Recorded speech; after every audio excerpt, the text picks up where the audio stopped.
And there we go. Just like that, I am live 2 minutes early. How about that, guys? How about that? It's really weird. I don't know what the black screen thing was about. I am not in my normal area. Hang on. I got to make sure my settings are right. Yeah, all right. We're good. Got mic, got speakers, got everything cool. All right. Good to go. All right. So we missed the intro. That's fine. That's kind of what that's for. All good in the hood.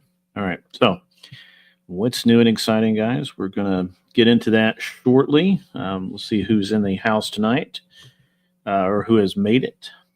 Followed the trail of breadcrumbs. I see Mikey Balls is out there. I see Damien, the parkour guy. TR Finley, I see you in the house. Steve Easy, yep, see you. TR Finley, Seriously Shelby, and of course John Burt.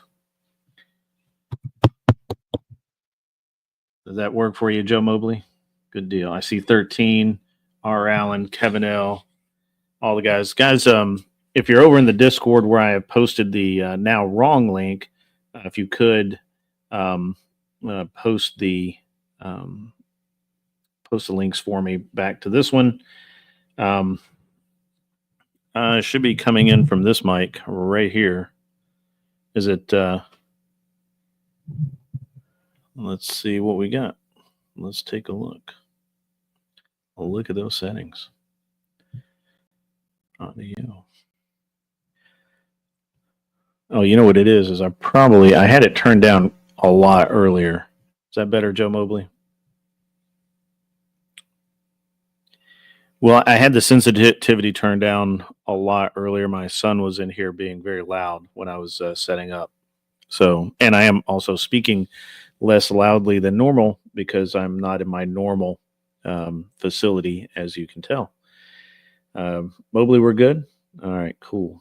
Awesome, man. Good to hear that. All right, guys.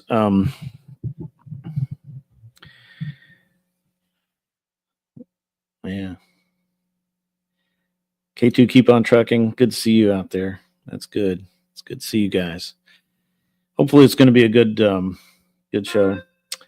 ZD Den, yes, I am in Jersey. I didn't know you were in Jersey, but that's okay. We are right outside of Manhattan. Yeah. Guys, what we're going to do tonight is since I was traveled all day yesterday. I didn't do a show last night. You guys obviously know that. And we're going to the Geek Squad is not on their way. Thanks. I appreciate that. You guys are good. Since I didn't do a stream last night, we're just gonna look over what happened this week. It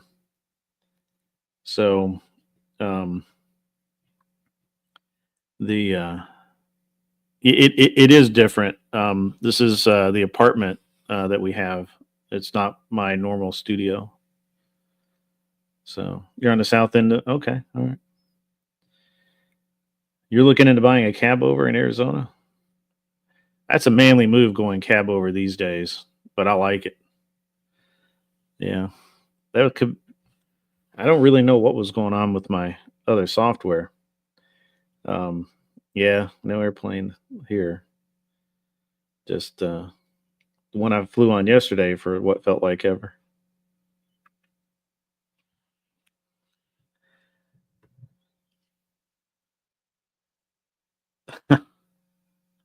I thought that was funny.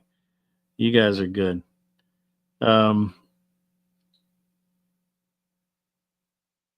Yeah.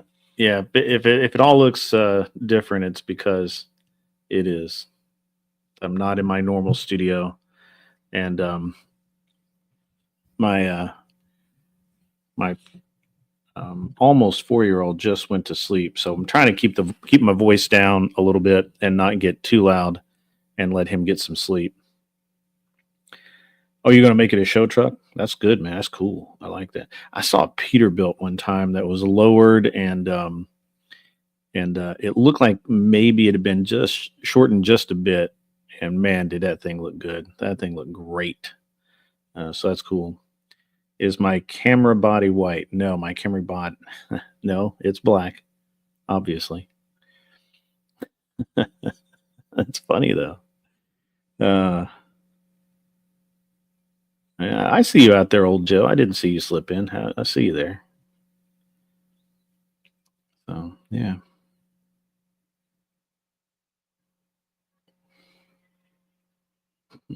that's uh, Steve Easy. It is a lot of work. He's got a lot of energy, man. I tell you what. Oh, that's my screen. I don't have my screen. Hang on. I haven't done any of my normal stuff, guys. You guys.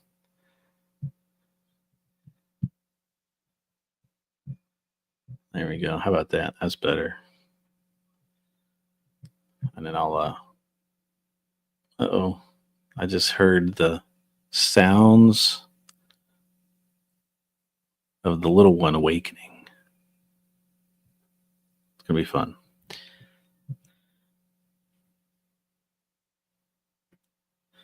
All right.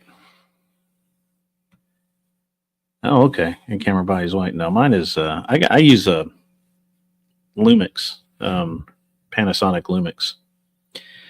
Guys, what a week it has been.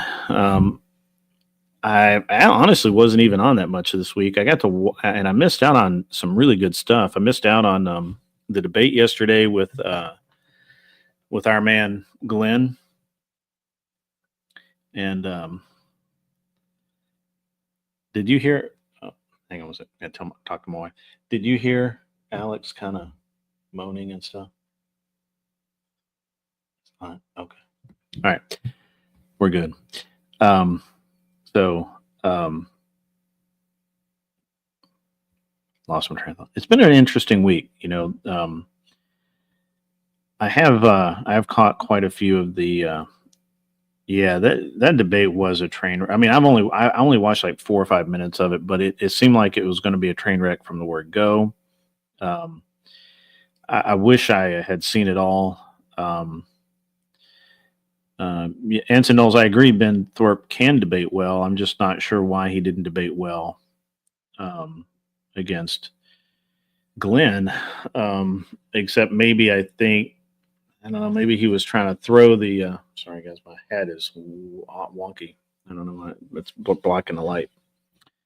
I don't know why he didn't debate well the other day. Was it yesterday? I think it was yesterday. Yeah, not really sure. And what's up, Tagashi? How's Japan? Japan should be cool. Yeah, I'm not really sure what that. I'm not really sure how that debate got really messed up, but Andrew wasn't pleased, obviously. Anson, what did you actually think of the debate? Anson, you're welcome to come up. This is a chill stream, so we can go ahead and I'm open to specific guests. Moderators, please, if we're going to send some guests up, please let me know. Andrew was pissed. Oh, interesting. I'll have to watch it. I haven't had time. I was busy. You get a shutout to the 29 shout out, I think he means, to the 29 sailors that lost their lives on November 5th, 1975 while working that night. Are you talking about the Ella Fitzgerald? What you're talking about? Moderators, please get Anson Knowles the new link. I counted 5 times that Andrew has permabanned the Thorpes, but this one, he might actually be serious. So, never trust the Thorpe. Yeah, the Edmund Fitzgerald. Thank you, not the Ella Fitzgerald. The Edmund Fitzgerald. Yeah, thank you. Appreciate that. It feels weird talking like this. I feel like conspiratorial, but I don't dare wake up the little guy. No, we do not wake him up. So, but yes, we should shout out all the sailors that gave their lives that night on the Great Lakes of all places.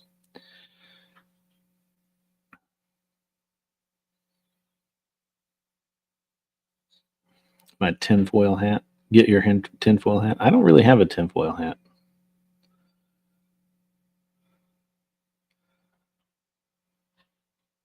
It's kind of Biden like. That's funny. Yeah. All right. It's going to be interesting tonight. So much has happened. I watched, for lack of a better word, like a bull session with Destiny and Pixie and some other dude. I don't know who. And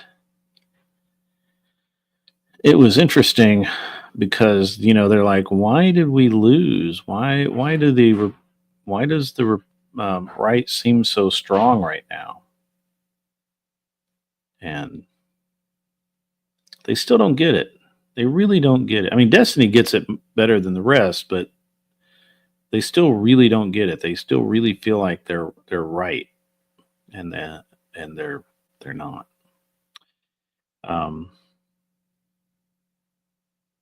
Yeah. You were just watching that or you were watching the Destiny thing. It is crazy.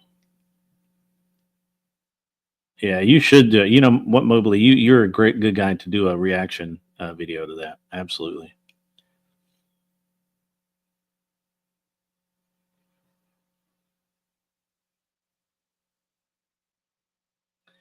What's up, champ?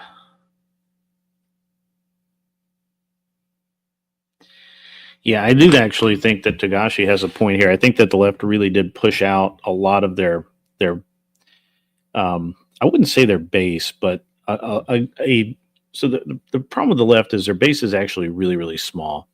And so what they end up having to do to make it work out is they have to pull the independents. And nothing the Democrats have done in the past really 10 years has made the independents feel warm and fuzzy. And the way COVID was handled, the way everything else was handled, it really, really, really went poorly for them. So Steve Easy, there's an interesting point about this. There's an interesting point about this, I think, that people don't really realize, and that is that a lot of lifelong Democrats aren't leaving the party. The party left them. They want the same things they always want. They want a little bit of, they want good social programs. They want to feel like that the government has their best interest at heart, and is doing something with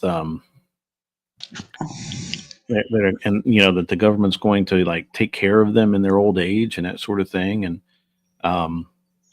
that the Democrats really, they're not a true Democrat's not that much different. The problem is that you have the radical left. That's why I don't use the term Democrat very often. I generally say leftist, because what we really have going on is a bunch of leftists that have taken over the party.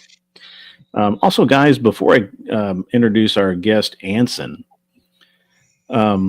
who's known to all as a man of stature and good taste.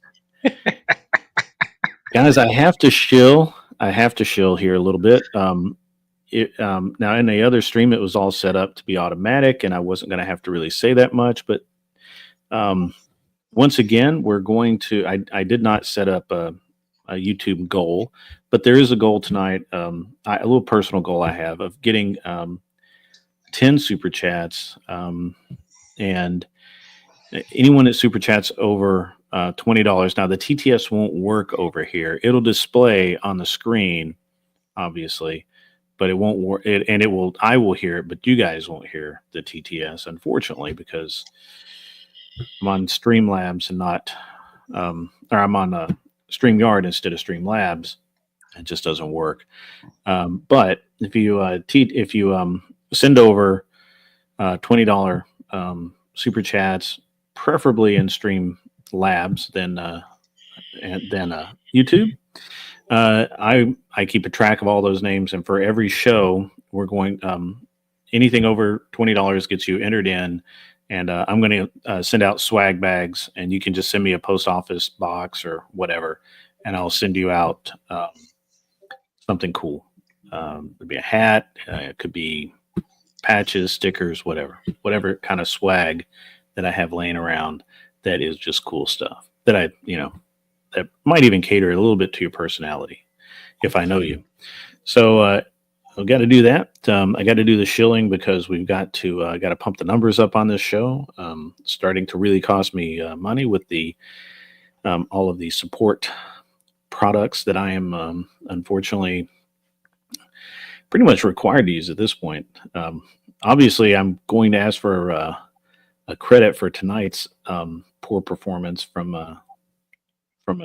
that service, but I really don't know what happened. It just would not. I understand that Talk Studio requires more resources than StreamYard, but dang, it just would not. It just would not work.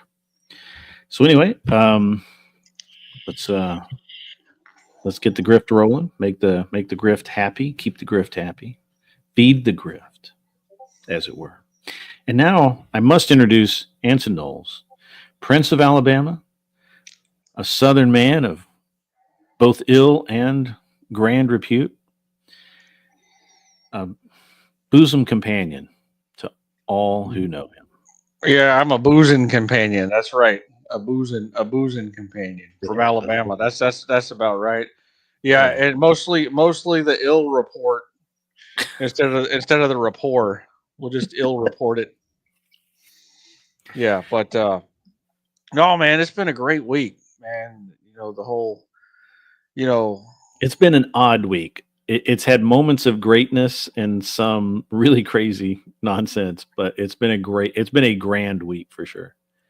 yeah, and the whole, you not being in your studio and talking like you're, talking to your girlfriend on the phone from the bathroom so your wife can't hear you, kind of thing you got going on there. That's different, You sound man. like a That's, man of some experience in that. well, I know all about hiding from your wife in the bathroom if that's what you're talking about. I've got lots of experience doing that. Okay. All right. Yeah. I'll do that with my next couple of wives too. Next couple. You planning on how many are you planning on? Just curious. I don't know. If I'm anything like the other men in my family, I'll get married and divorced at least 3 more times. So we'll see. But yeah, it's Well, a you got to family hold up tradition. that family tradition, Yeah. as old Hank said. Yeah, old Hank's from down in South Alabama too. A lot of my family's from down South Alabama. Yeah, We're you from got the to keep that same. family tradition. That's it. Yeah, same kind of family. The southern, Might even be family. Alabama. Yeah, that's it. Yeah, yeah. That's the whole.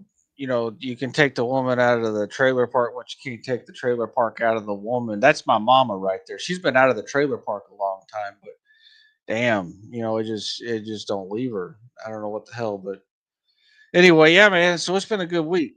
Good to see you, Greg. Yeah, Mazel good to tov. see you, man. Good to see you. I just have to ask you after the first train wreck, how come you didn't learn and you just keep repeating the same mistakes? Well, you see, so I was raised by a single mama, Mm-hmm. and I have this hole inside of me that I can't fill except for with the companionship of a woman that is inadequate. So, All yep, right. yeah, it's don't try therapy. That don't work. All the You men sound out like you've there. been therapied out. Yeah, I graduated from therapy. My therapist told me he was done with me. Mm-hmm. Yep. He said it like that too. Mm-hmm.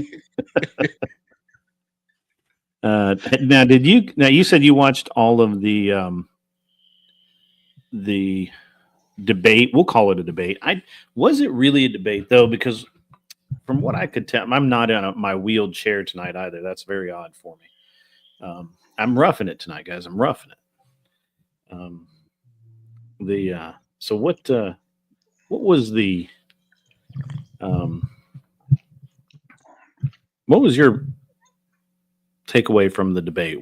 How did it? What points were made? What do you feel like Well, was wrong and right, and all that cool stuff?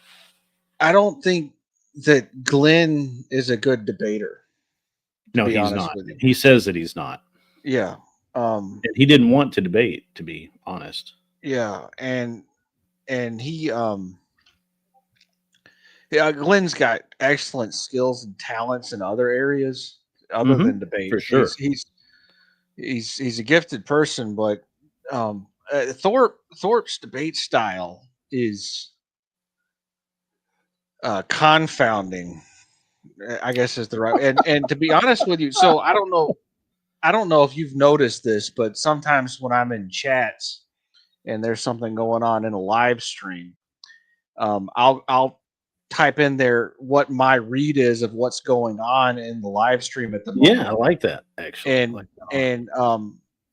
and one thing that was odd about Ben Thorpe is that I would type in my assessment of what was wrong with his argument, Mm-hmm. and then seconds later he would correct his argument and fill it in with what I thought was Mm-hmm. inadequate. He, Mm-hmm. from my perspective, he thinks kind of like I do, which is kind of scary.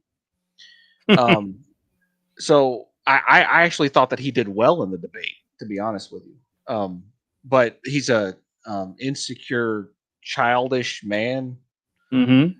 and that's what ended up pissing off Andrew was his lack of appreciation toward Andrew for hosting the debate, and I he heard was that. Now, what pompous. was the? He was pompous and acted like he was doing Andrew a favor, and Andrew made That's a what bunch I of money heard. off of him. He acted like Andrew made a bunch of money off of him, and that he owed Ben Andrew owed Ben for his services in some way, Yeah. which you know,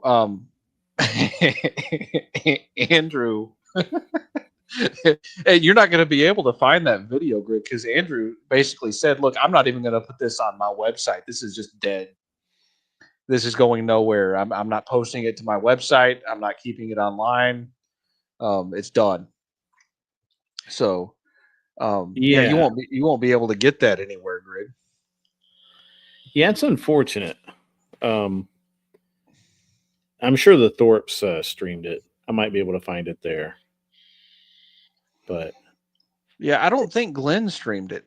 no, Um, Glenn did not. And um, the so I gotta answer Michelle here. Sorry, I've got to get back in the hand. Whoop, wrong one, wrong button. God, so bad. There you go. All right, wasn't Glenn on that verbal combat thing a lot? That's funny. I actually thought Glenn had more experience and liked to debate. See, the thing is I I think Glenn likes to have good conversations, and Verbal Combat is kind of a carnival show that is more of almost a popularity contest. And Glenn's very good at winning over the popular vote. So, but how do you think? So, Glenn obviously is not a very good debater. And by the way, the one part that I did see was I had told Glenn yesterday or day before yesterday when I talked to him, I said, "Hey, man, rule number one, the first thing you do in your opening is, or before you even do the opening, you define the terms. Because if you don't, Thorpe will just, ooze around it like the oily bastard that he is.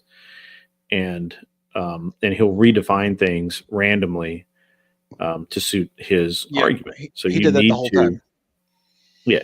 And so the first thing you need to do is you have to nail down what are the definitions. What is assault? What is abuse? What is violence? What is what are all these things? And And Glenn just didn't seem to take it very seriously. And I'm like, I'm telling you, if you don't. And then, of course, the one part that I got to see yesterday while I was um, in the, I was actually like, I had like 5 minutes to watch the debate between while I was waiting on the rental car, I think. And the, and it was Andrew basically telling them to define the terms, right? And, um, and basically pissed that Ben was weaseling his way out of something. So I thought that was, I knew that Ben didn't do great. Um, I mean, I've been Glenn, but I do think Glenn's arguments probably were more sound than Ben's, but I don't know because I didn't hear it. Well, So I don't feel like I think Ben did better, but I don't think anyone won that debate because Ben's argument style doesn't lead you to be mm, able to reach a conclusion. He it's like the like the most bad faith possible method of defeating someone. It's like not hearing what the other person says. You know, and I've seen Andrew do this before too, where he'll claim victory in a debate when he doesn't necessarily want it. You know, yeah, it's kind of the same sort of a deal, only he does it issue by issue. And I don't know quite how to describe. That's the first time I've ever seen Ben Thorpe like do anything. I've not followed the Thorpes at all. The only thing I know about them is through the drama that I hear about him on channels. I've never actually watched him do anything. So it was interesting. Um, I don't have much else to say on that other than I was kind of surprised. And I thought Andrew was an excellent moderator. He's he's yeah. he's he's pretty good at that, I and that just was yeah. I feel like we've got a chat coming in. I just heard it on Streamlabs. Let me. I don't know why it didn't. Why it hasn't triggered over here yet. So this is a problem with all of these various softwares. So let me. I may have to re-trigger it. Oh, it So was continue Stephen on. Akra for membership. No, Mobley donated $20 American. And oh, there it is, coming through now. Maybe.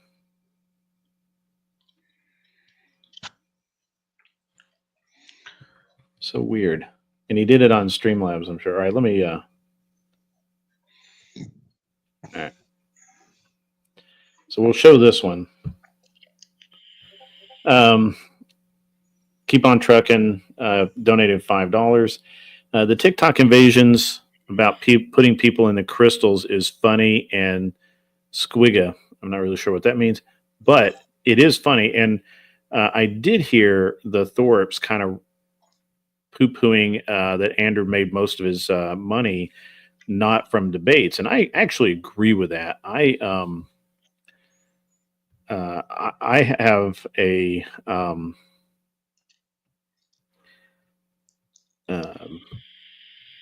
I have noticed that most people who do debates, they don't actually make that much money from doing the debates. They make their money through other things like appearances on.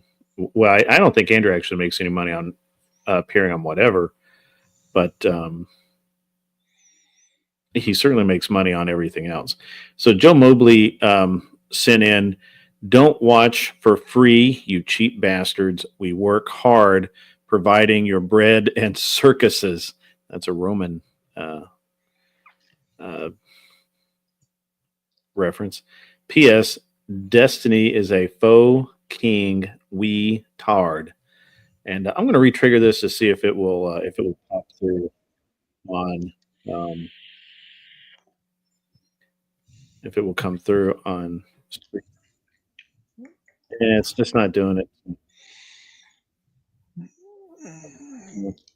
Another highlight of that debate between the Thorpe and the Lawrence was that Siege D had to cam up and do a long form conversation to ask his question in the call in portion. That was the longest I've ever seen Siege on video. It was awesome.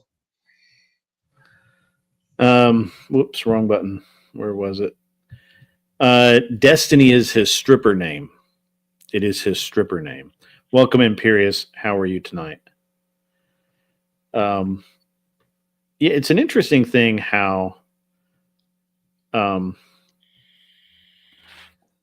I think it's an interesting thing how people think streamers make money, and also especially the debaters. Um, you know, sure, a debate might get a few likes. Well, it'll get some likes, and it will definitely get some um, hours watched and that sort of thing. But the super chats, and Andrew, I don't know if you've noticed this, but the way Andrew does his debates is the way debates should be, where he basically turns off super chats until the end, right? And he reads them all at the end, which doesn't encourage people to just be, to just, rifle through their wallet and send in money, send in dollars after dollars. Now, does he make some cash? Sure, absolutely. But his chill streams and his um, Oh, it's TikTok engagement invasions. are really where the money is, and that's really good entertainment. If unfortunately, uh, it's not something I feel like that I would be good at, but because I have actually had people say, that I should do that kind of thing.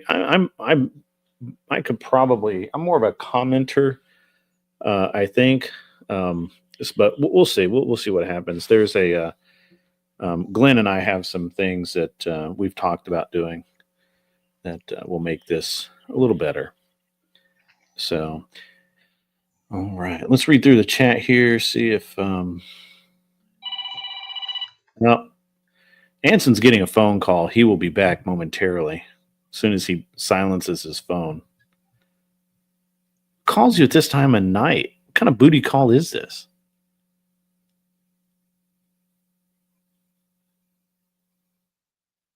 Oh, yeah. Oh, yeah. It's time. It's going down. It's getting funky. Imperious. How much for grid in a Santa costume for Christmas? I don't generally wear costumes, but Anson may be having technical difficulties, guys. Just please stand by. But thank you for the $2, Imperious. I appreciate that.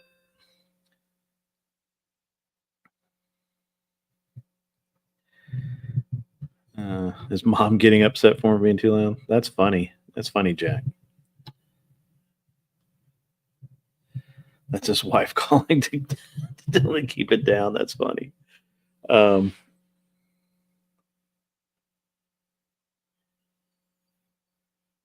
that's funny. So what else has been going on this week? So we had the debate with Glenn and Ben, which was underwhelming. So here's the thing. I honestly thought that would be kind of a world-ending debate. Like, this is the two superpowers are finally going to clash. And from what I saw, first of all, I think Glenn held it together really well. When the 5 minutes that I watched him, which was late in the debate, he seemed to have it all together. It seemed like he wasn't really wasn't any real stress at all. And so I really feel like that also did not make Ben look particularly good. On the other hand, Ben was Ben, and he did do he does make good arguments. You can't take that away from him. I just think that his arguments are not as good as they could be. We also had, let's see, what else do we have this week? We had me freezing. Why am I freezing? This internet sucks, man.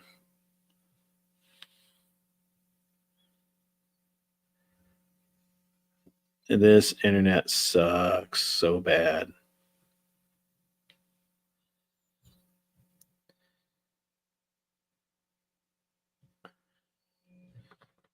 I am frozen.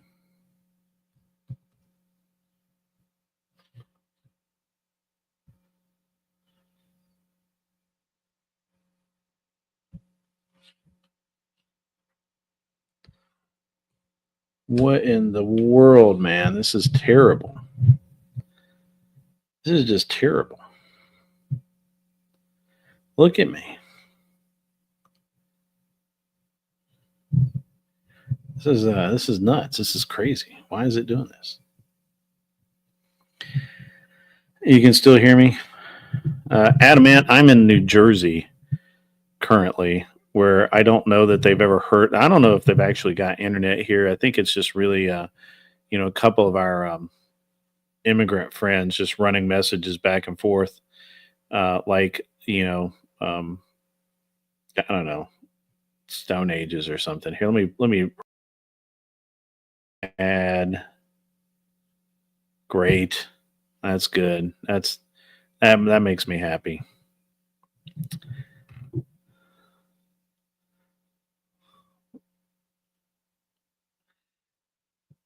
It's just crazy. I have an apartment in New Jersey. Same frozen frame. I know, right? It's terrible. uh, $2 Australian from Jess White. Are you sure you're not in Aus right now, Grid? I mean, it kind of could be. There were two Australians at the rental car place with us last night. So yeah, it could be. What is? Hang on. Let me do this. I'm gonna just start randomly closing. So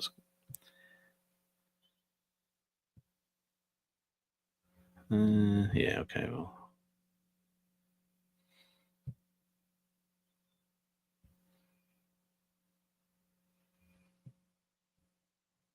All right. We'll see if we can get something going on here.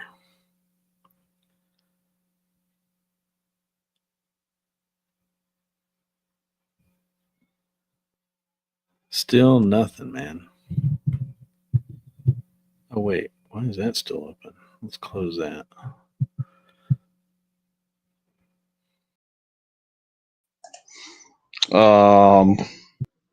We're what the heck's happening here? There we go. I'll just put my avatar up there for a minute. Yeah, there you go. That's. Oh no! Hey, look, it's Grid. He's not Yeah, but moving though. it's just frozen. It's very strange. I don't know. It's all right. Whatever. Stupid internet. It's a chill stream, man. Just Well, we're chill. gonna be chilling. That's for sure, man. That is Yeah. for sure. It's pretty terrible right now. Yeah. Sorry about that, Grid. That was one of my ladies. I had to Hey, not man, I not understand, snub her. man. It's Saturday night. It's feeling all right. Yeah, and I'm an old Can man. I give you a trollololo? Trollololo. That's funny. I like it. Trollololo. We have trollololoed you. We're all trolls here. Yeah, so you were talking before, Grid, about your style and what you could and couldn't I guess what you think you could and couldn't excel at in terms of how it is that you present your show when talking about, you know, the ways that Andrew raises money through his entertainment methodology as opposed to debate. Yeah. And your style reminds me more of like, and it's probably because of the content that you've consumed most of your life, but like more of a like Still frozen. traditional talk radio Rush Limbaugh type where you go in and you do a monologue and then you take in callers later on. I mean, it's almost exactly like Rush's formula. Yeah, and I've kind of adopted that type of I've actually kind of adopted that sort of um, format, right? Like I did it on purpose. I mean, I wouldn't lie and say that that I didn't do it on purpose. Oh yeah, show me that O face. Ooh, show me that O face. Ooh. Where'd Grid go? All right, this is weird. I expect this on some other streams, Grid, but not yours. Yours are always top notch. Yeah, I don't know why I was muted there. That was weird. It is very funny with my I don't know what's going on with all the various softwares tonight. That's all right. We'll get through it, guys. We'll get through it. It's just a couple of shows.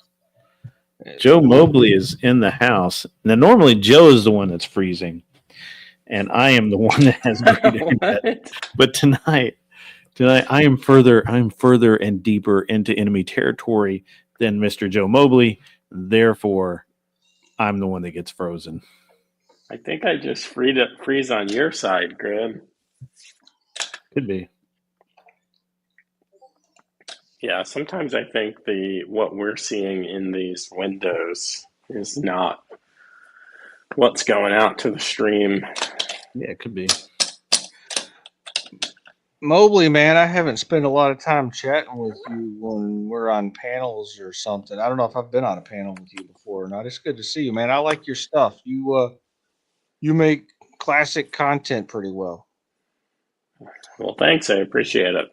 Yeah, you present an image of a good person. He's a classy guy. Or at least I play one on TV.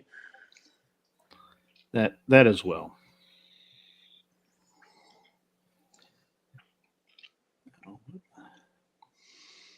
I would like to take credit for kicking off the super chats. Now they're coming in. I appreciate that. That we've had a couple. The problem is I'm on the wrong. Yeah, I'm on the wrong thing, so it's annoying, but it's not the end of the Adamant. I don't know how to use the internet. Remember? Yeah, it's true.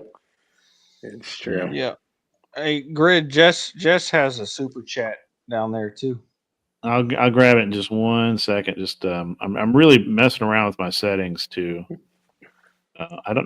My camera is just being just completely jacked, and I don't know. All right, there we go. 5x5. How about that? All right, let me scroll up. I think I got Jess's. Oh no, I didn't. I missed this one. Australian $5 from Jess White.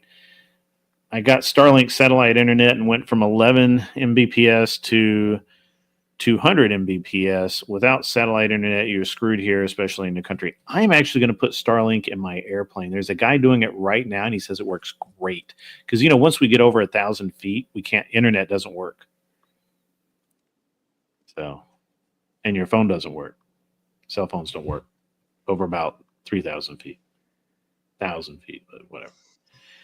I don't know if you guys know that, but that's the way that works out. So we can't. So to be able to use our cell phones and other assorted items, we can. I'm going to put the Starlink in one of my airplanes. ZD Den is $35. As a welcome to New Jersey, this $35 will allow you to make up your $500 purchase tax-free 7%. And that's true. As for New York, you're on your own. Stay safe. So I'm sure ZD Den knows what I'm talking about, but we went to a mall tonight called American Dream. They have a ski hill in it where you can go snow ski in the mall. It's pretty funny. Jess White comes in $5, and that was cell tower Wi-Fi. I can't even get cable here because it doesn't work.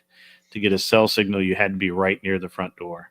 That's awesome. That sounds like some deep South Alabama stuff right there. So, thank you, Jess White, very much. Seriously, Shelby comes in at $5.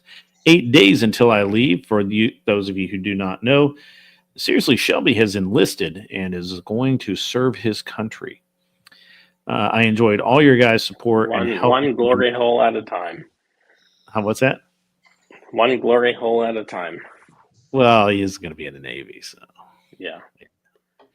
helping me get out of my shell again. Don't worry, the Navy's going to put you right back in. Don't worry about it. You'll be fine.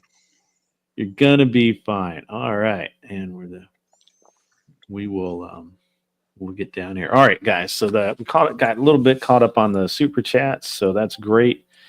We've Lower Alabama has contributed much to the show tonight. Joe Mobley, how are you, sir? How's the week been for you? What's your thoughts, impressions, all of that? Joe streaming from under a bridge using McDonald's Wi-Fi. Man, you guys are on to me.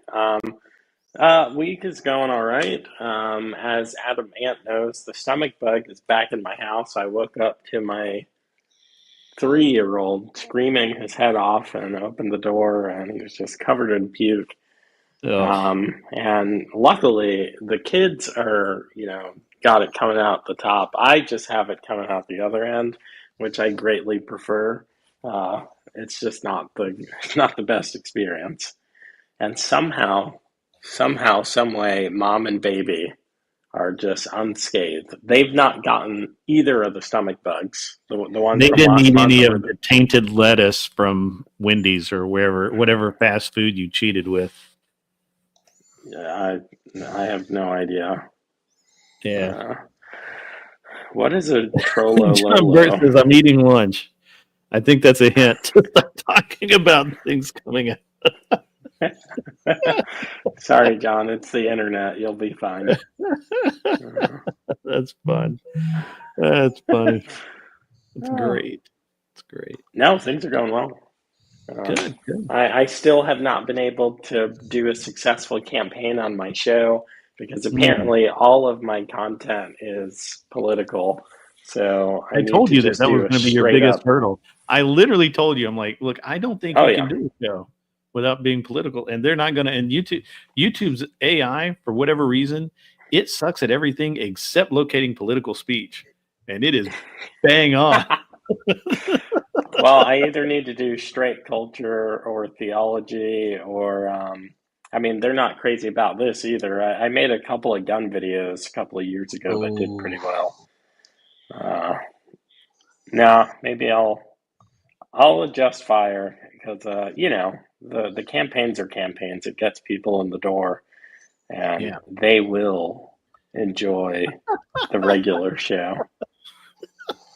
I love it. My wife has taken over this table with this is like a 14-foot table, and it's just got sewing stuff all over it.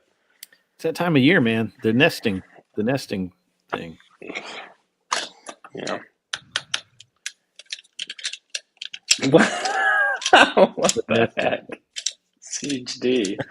What's going on? Well, Siege D has his something fun for unwed strippers or something like that. And Siege D is one of Glenn's main. I think he is Glenn's main. He's in the chat where he was. Yeah, and he does this thing on Glenn's channel where he does I guess solicitations for super chats on the basis that he's raising money to find single mama strippers and then put them in the kitchen where they belong. Basically, like a rehoming a stray stripper fund. Which we can all get behind. Yeah, I can get behind a stray stripper. Yeah. I will not be getting behind any ladies of the night. No thanks. Honestly, if you're gonna bring up anyone that works in that industry, very good chance that they're human trafficked. Very good chance.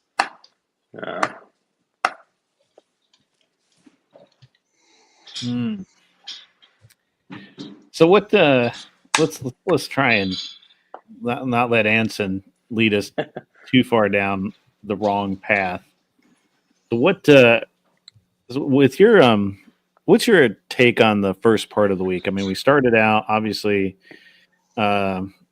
People were still up in their feels about the election, pretty hardcore. we had some good shows going on. People wigging, freaking out, having all kinds of neat things happening. Um, what what did you notice, Joe? About what, the election and No, just the people first part freaking of the out. week. People going kind of nuts. Remember, we did a show on a bunch of that stuff, and we talked about money and gold coins and stuff. I lost like half the audience. Started talking about Yeah. going back on the gold standard. It was hilarious because we started talking. We were talking finance and a bunch of other stuff, and it was great. And then the minute I started talking, I brought Mr. Boulay on to start talking gold coins and why don't we go back on the gold standard? And it's such everybody loves to say it and just like say, oh yeah, we should go back on the gold standard. And I'm like, no, and there's reasons why. And the minute you start giving them the reasons why, their eyes roll back in their head. Wait, we had this conversation? I don't think No, we had this no, conversation. you weren't. You were This not is the part of it. only thing Dave Ramsey and I disagree about, and you and Dave are wrong. The gold standard doesn't mean that we go back to carrying doubloons and like scraping gold off No, no, no, to no, no. I agree. I understand, but it's just the idea that hey boo. we have we just don't we physically don't have enough gold to back the dollars we have out right now. So Well, that's we a would have to do that's a something about that. that's a reverse nirvana fallacy there, my friend. The we've since we got off the gold standard, we've embraced the philosophical implications of this funny monopoly money. So, as a unit of value, it doesn't mean anything. Things cost milk. Milk does not truly cost $4, $5, $6 a gallon. It, but with the monopoly money, we could say it cost anything when you're dealing with. We pay 12. Jeez, Louise. Gosh, how much money do we have? No, we do raw milk, so it's $12 a gallon. Oh, you shouldn't have Well, told you're me buying that. it from the Amish, though, right? Yeah, we get it from a farm. Are you serious? Like my heart just How do you not sank. know that? How do you not know that? How do you not Yeah. know what milk costs? Because I have a wonderful wife who takes care of our home and our kids and keeps us all alive. It keeps you in the dark, apparently. Yeah. Do you want to say hi? No? Okay. Well, do you want your sewing table? I can move. Okay. Well, apparently, geez, You're getting kicked out. $12. Good night. No, Well, no, but she's coming here's the back up. thing, though. I don't disagree with you that money should have have something more than an esoteric meaning, right? But Yeah. at the same time, the idea that gold represents an hour of work, which is what I say. I look at our current currency as, well, always looked at currency as it is simply a measure of what a unit of work is, right? So my Mhm. work is worth X, and and we've used all kinds of currencies throughout history: salt, gunpowder, all kinds of things, right? We just simply Spices. spices. Yeah, so all we did was replace gold, which is probably not worth as much as it. Well, it's definitely actually not truly worth what it's worth today per ounce, but the unit of work that something requires is what it is.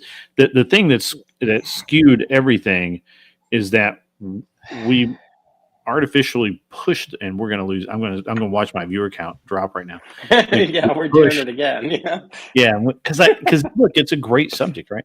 So we skew what money is worth by using things like debt and taxes and things of that nature. So it's this All things weird. that shouldn't be done. All of these, yeah, you don't get any argument from me, um, but when somebody says, an hour of my work is worth $20, right? Whatever that unit is, it's worth X amount. The real problem that we have right now with the way the currency is the government through inflation and central bank and taxes and tax credits and all of these financial vehicles can make my hour of work physically worth less than what it should be. Yeah, but how do they do that, Grid? Well, let me answer seriously Shelby's thing. Seriously, Shelby says we have to keep our foot on their neck and keep the momentum to actually get shit done until Trump is out. Well, actually, after he's out, hopefully we'll have another Trump in. Yeah, you heard that. Was it you that told me that theory, that rumor? Was that Talk you? about me? There's No. another Trump? Well, no, that was a Barron Trump. I've What's Wait, he, like you 19? haven't heard this? Nope. Ooh. So they're already keying up for the obviously once a political race is won, then the very next thing you do is you start campaigning for the next one. So it's looking like it may be Vance and DJ Jr. I don't Jr. see Junior actually getting into an office. But Vance is just like, he's getting better and better. Every day I read something about Yeah, him that's just like, holy smokes, this guy is, yeah, but it'll he's be the got Trump potential. name. It'll be, instead of Trump Vance, it'll be Vance Trump. See, that's that legacy thing.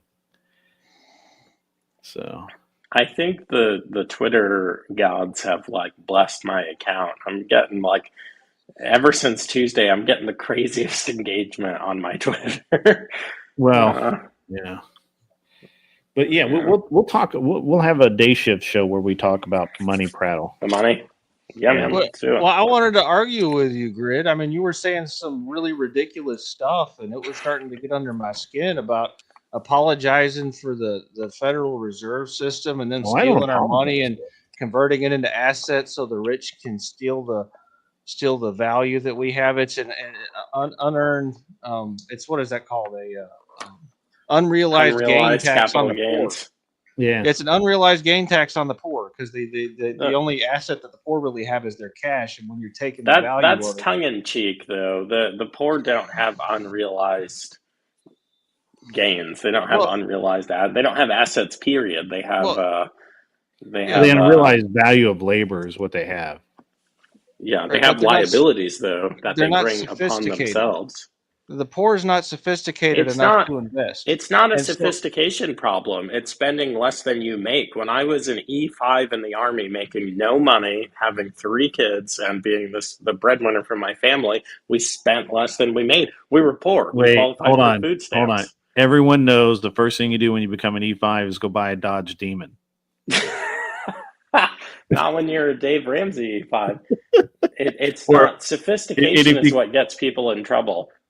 and if they don't have a Demon in stock, you buy a Camaro. Right? I would get, what's the Challenger? What's the is Scat Pack? What is it called? The Demon, The Challenger. Dodge Challenger Demon, Challenger Demon. That's like the 700 horses or whatever. Yeah, it's like 1,100 horsepower. Yeah, it's crazy. But I think every E5 has one or has had one. They've wrecked it too, but great car. Well, it's sorry. a family Go car, ahead, right? Anson. I interrupted. Back door. no, it's fine. It's just Grid was saying that we needed the fiat currency system. No, I didn't say we needed it. I said I understand it. Oh, well, Anson has a problem jumping to conclusions. Yeah, well, He doesn't so much jump to them. He just teleports right to the end. He doesn't need to. He hears the beginning, skips the middle, just teleports right to the end. Yeah, well, when you say you don't want to get on the gold standard, what you're saying is that the fractional reserve system is acceptable, and it's not. I mean, that's how they steal our money. I mean, the Andrew Jackson became the president to get rid of the fractional reserve system, and then over time they came back and gave it back to us again. Yeah, You give know, me one second. Let me read this. Seriously, Shelby comes in with $5 of the grift, the grift tax. I plan on buying a Bronco from the late '80s and fixing it up. That's probably solid. Probably solid. If you can find one from the '80s, it isn't completely rusted apart. Just buy one from Alabama. It'll be fine. It's probably never even been out in the ever. Arthur Dice says, I don't support return to gold standard. No, much like Dave Ramsey, I feel like that, it's probably we missed the boat on that. Which is again apparently the only place that my great friend Joe Mobley and Dave Ramsey disagree. Well, here's a question. Do you think it's possible or fathomable and we should even entertain doing work to get back to that place, like paying off the I would debt? prefer a barter system, to be honest with you. I would prefer to see a more, not necessarily, and we are, actually we are seeing that, right? Like I know a lot of people who barter through various online, bulletin boards and whatnot, and it's I don't know. I don't know. I don't have a preferred method. I know that something has to we always say something has to happen. I don't know that it has to happen. I think something will happen, and I think that something is probably going to look like it's going to be the only thing I can think of to make it better is a reduction in tax burden and a reduction on across the board, not just on the rich or whatever, but across the board. And it's I don't know that, but I don't know. I don't have the answer. I really don't have the answer because every time I think I have the answer, there's like a really big hole in it somewhere. Like if you if you continue forward with the current currency and you simply tighten controls on the amount of screwing with it the government can do, right? So you limit the amount of inflation, you limit the power and scope of the central bank, and you just continue down you continue down the natural evolution of that train of thought, right? I don't think in the economic conversation anyone actually deals in the natural, the real, true, felt, seen, well understood evolution of I this didn't say because that. I didn't say that they dealt it. I said if you were to do it, right? If you were to say that what I then want to you do land is I on want to make gold. is Gold is the only thing that has been, precious metals are the only thing that have been with us throughout antiquity. And ruler after ruler and empire after empire have fashioned it into different measurements and different coins and put different people's faces on it. It's wild to me that if you take all of the currencies on earth, the different kind of currencies, look at their heritage and combine their years for like total experience, you still wouldn't get up to the kind of time on station that precious metals have. So when the dollar is gone, when the yen is gone, when the euro is gone, when all of those things are gone, 1,000 years from now, gold and silver will still be in this conversation. They'll be the only thing. well, see, the thing is, Grid, and what you're talking about is correct, Mobley. And so what you're saying is, Grid, that there's a the problem hole. is it's always correct to say, but that's all you can do is say it. There's no clear path forward. There's no There is. like, okay, go ahead. Oh no, he's going to say monarchy. He's about to say No, monarchy. no. Me? So, No, so Anson's going to go monarchy. no.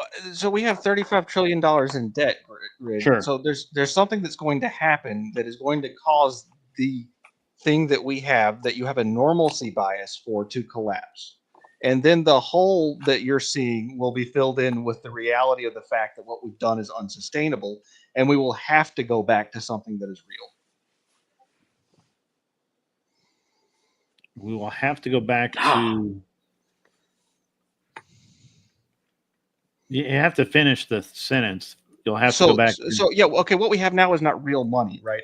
So when the false system that we've created collapses because it is unsustainable, we will have to go back to something that is real for our money, and that's what Joe Mobley's talking about. In 1,000 Yeah, I years, the gold's understand, going to but be the problem is gold for most people is not a particularly useful thing to have. right. We could Banks, still use dollars. It's just backing the gold, a physical item that is truly worth something because there's a finite amount of it. And for whatever reason, maybe it was God ordained, or maybe the oldest of patriarchs just said, "Hey, we're going to use these shiny rock things." Well, no, I mean But there's to there's have a something reality behind why representing gold the was that there's a reality behind why gold was valuable. My camera froze again. Um, there we go. There's a reality why that gold was originally valuable, right? It was, people were able to make uh, various things out of it. It was a malleable metal. It didn't rust. You could make plates, bowls, spoons, forks, all that kind of stuff out of it. So therefore, it was useful, right? Gold, other than in computers and rockets, and teeth, which they don't even use gold in teeth anymore. I'm not really sure, you know, I just don't know, how that works. And I think that obviously gold would lose a lot of its value in and of itself if you went back to a gold backed standard. Clovertax says he prefers I the would annual call that a standard. correction. it's not losing value, grid. It's just the deflation that's required because our currency is so inflated and unnaturally high. Like that. The ammo standard. Oh, Yeah. I love Clover yeah, Tag, man. I No agree with that. homo. I agree with that. Actually, so if the collapse actually happened, so I actually talked to this guy who was in Kosovo back in that unpleasantness, and how they had whole neighborhoods that basically turned into feudal forts and compounds, and basically it was neighborhood against neighborhood in some cases, and he said gold was only valuable for the first few weeks, and after that, nobody cared. You didn't. It didn't matter how much gold you had. If you had alcohol, if you had ammo, even guns. Guns were not particularly valuable. Ammo was valuable. Well, Medical supplies were super valuable. Toilet paper was really valuable.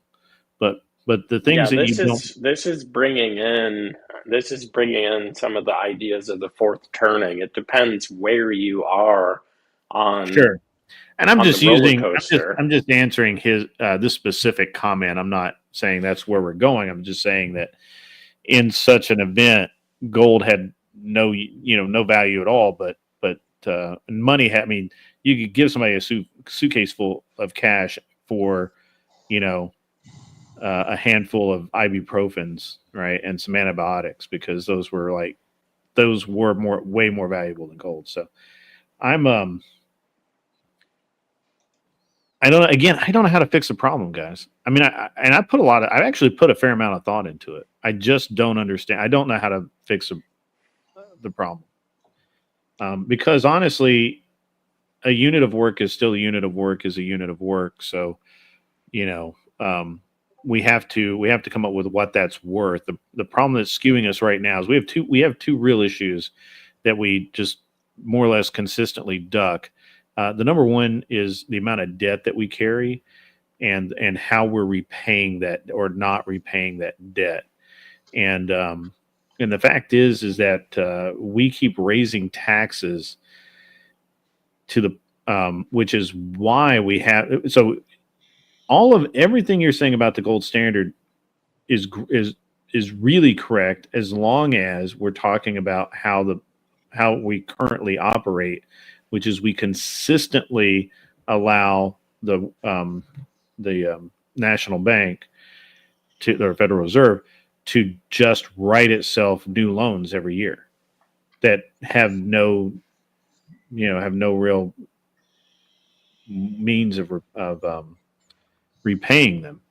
And as long as we keep doing that, it doesn't matter, the gold standard. First of all, they'll never go back to the gold standard because to do so would mean they'd have to unwind all of those loans. They'd have to pay them off. They'd have to do something that they're not really willing. No, they wouldn't. They could just. Someone kind of put this in the. It might have been CloverTac. We can say there have been so many jokes about this, but it's absolutely true. We need to look at this ridiculous debt and say, we're not paying this debt. We're not paying this debt. We pay more in military research and technology than all of you idiots combined. We're not paying the debt. We're going back to gold. Also, we don't care how it affects international markets because we're America first. You guys can get on board with us or not. We don't really give two craps. And anyone who's dumb enough to, while we're restoring our gold, and we might need to go places and take it, we'd ask. And if they're not, agreeable, then we just go and take it.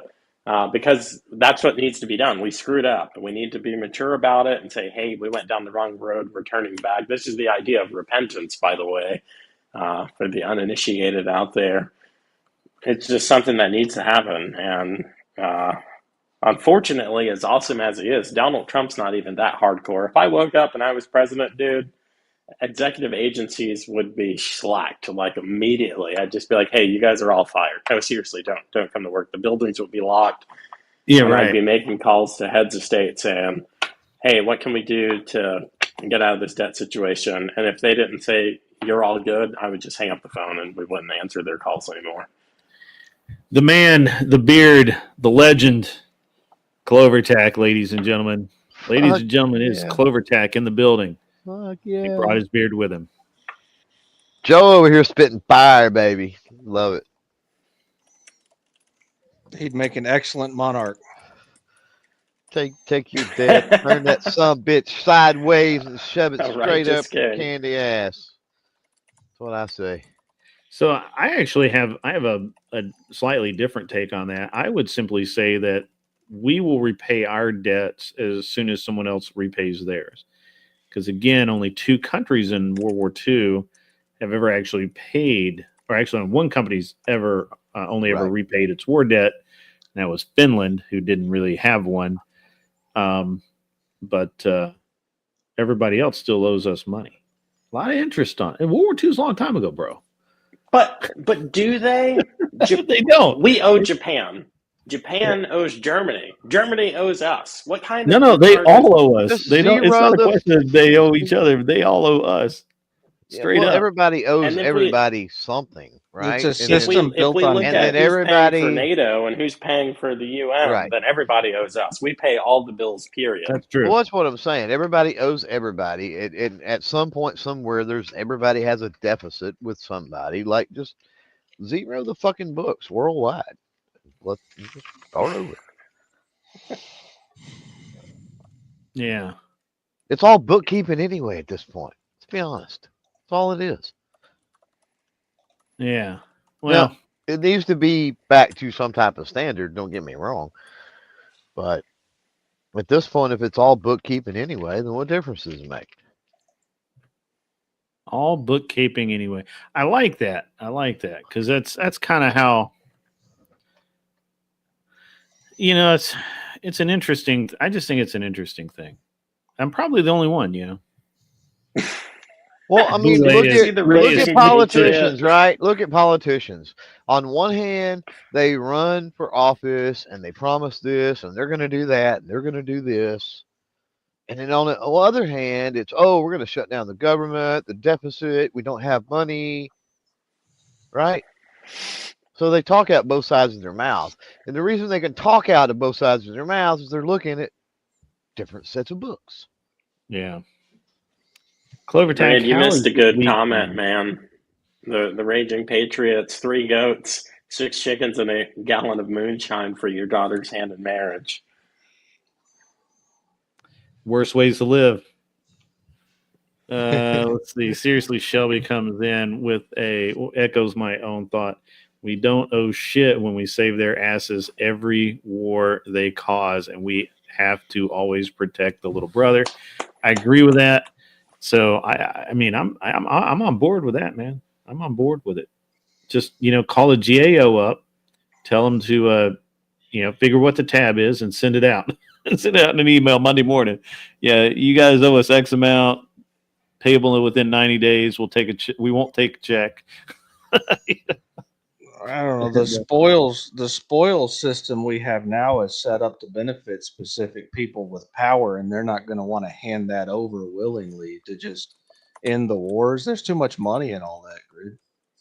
People are making a killing off of killing people.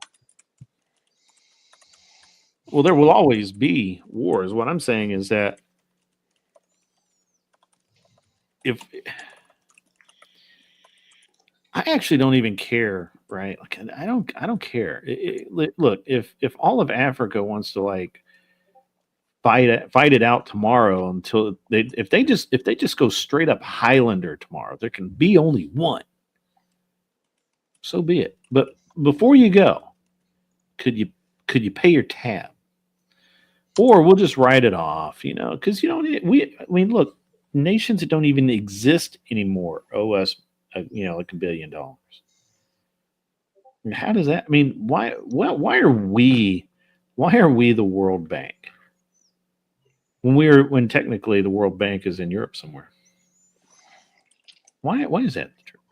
Well, people want to talk about the deficit, but and all that kind of stuff, and interest payments, and they don't talk about all this.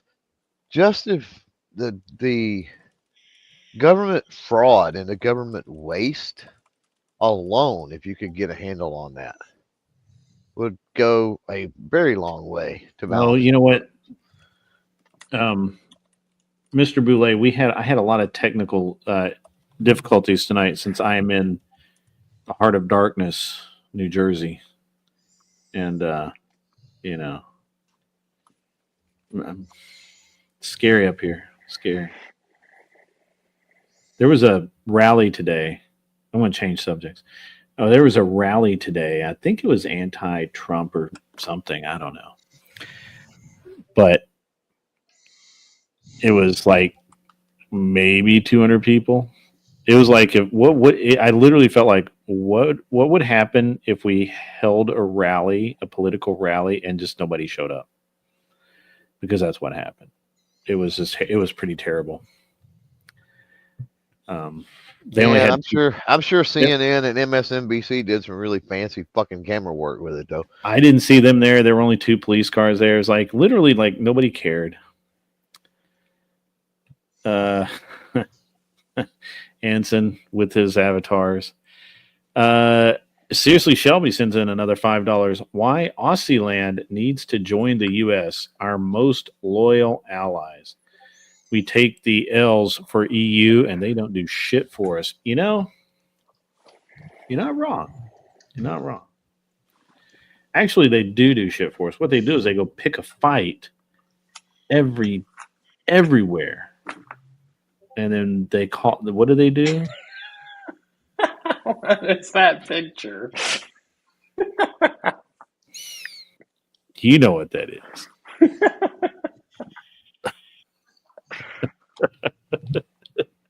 I'm going to lay on the couch in the fetal position because, again, stomach bug. Sorry for the guy eating lunch. Hopefully he's done by now. Anson puts a lot of time and effort into these tricky avatars.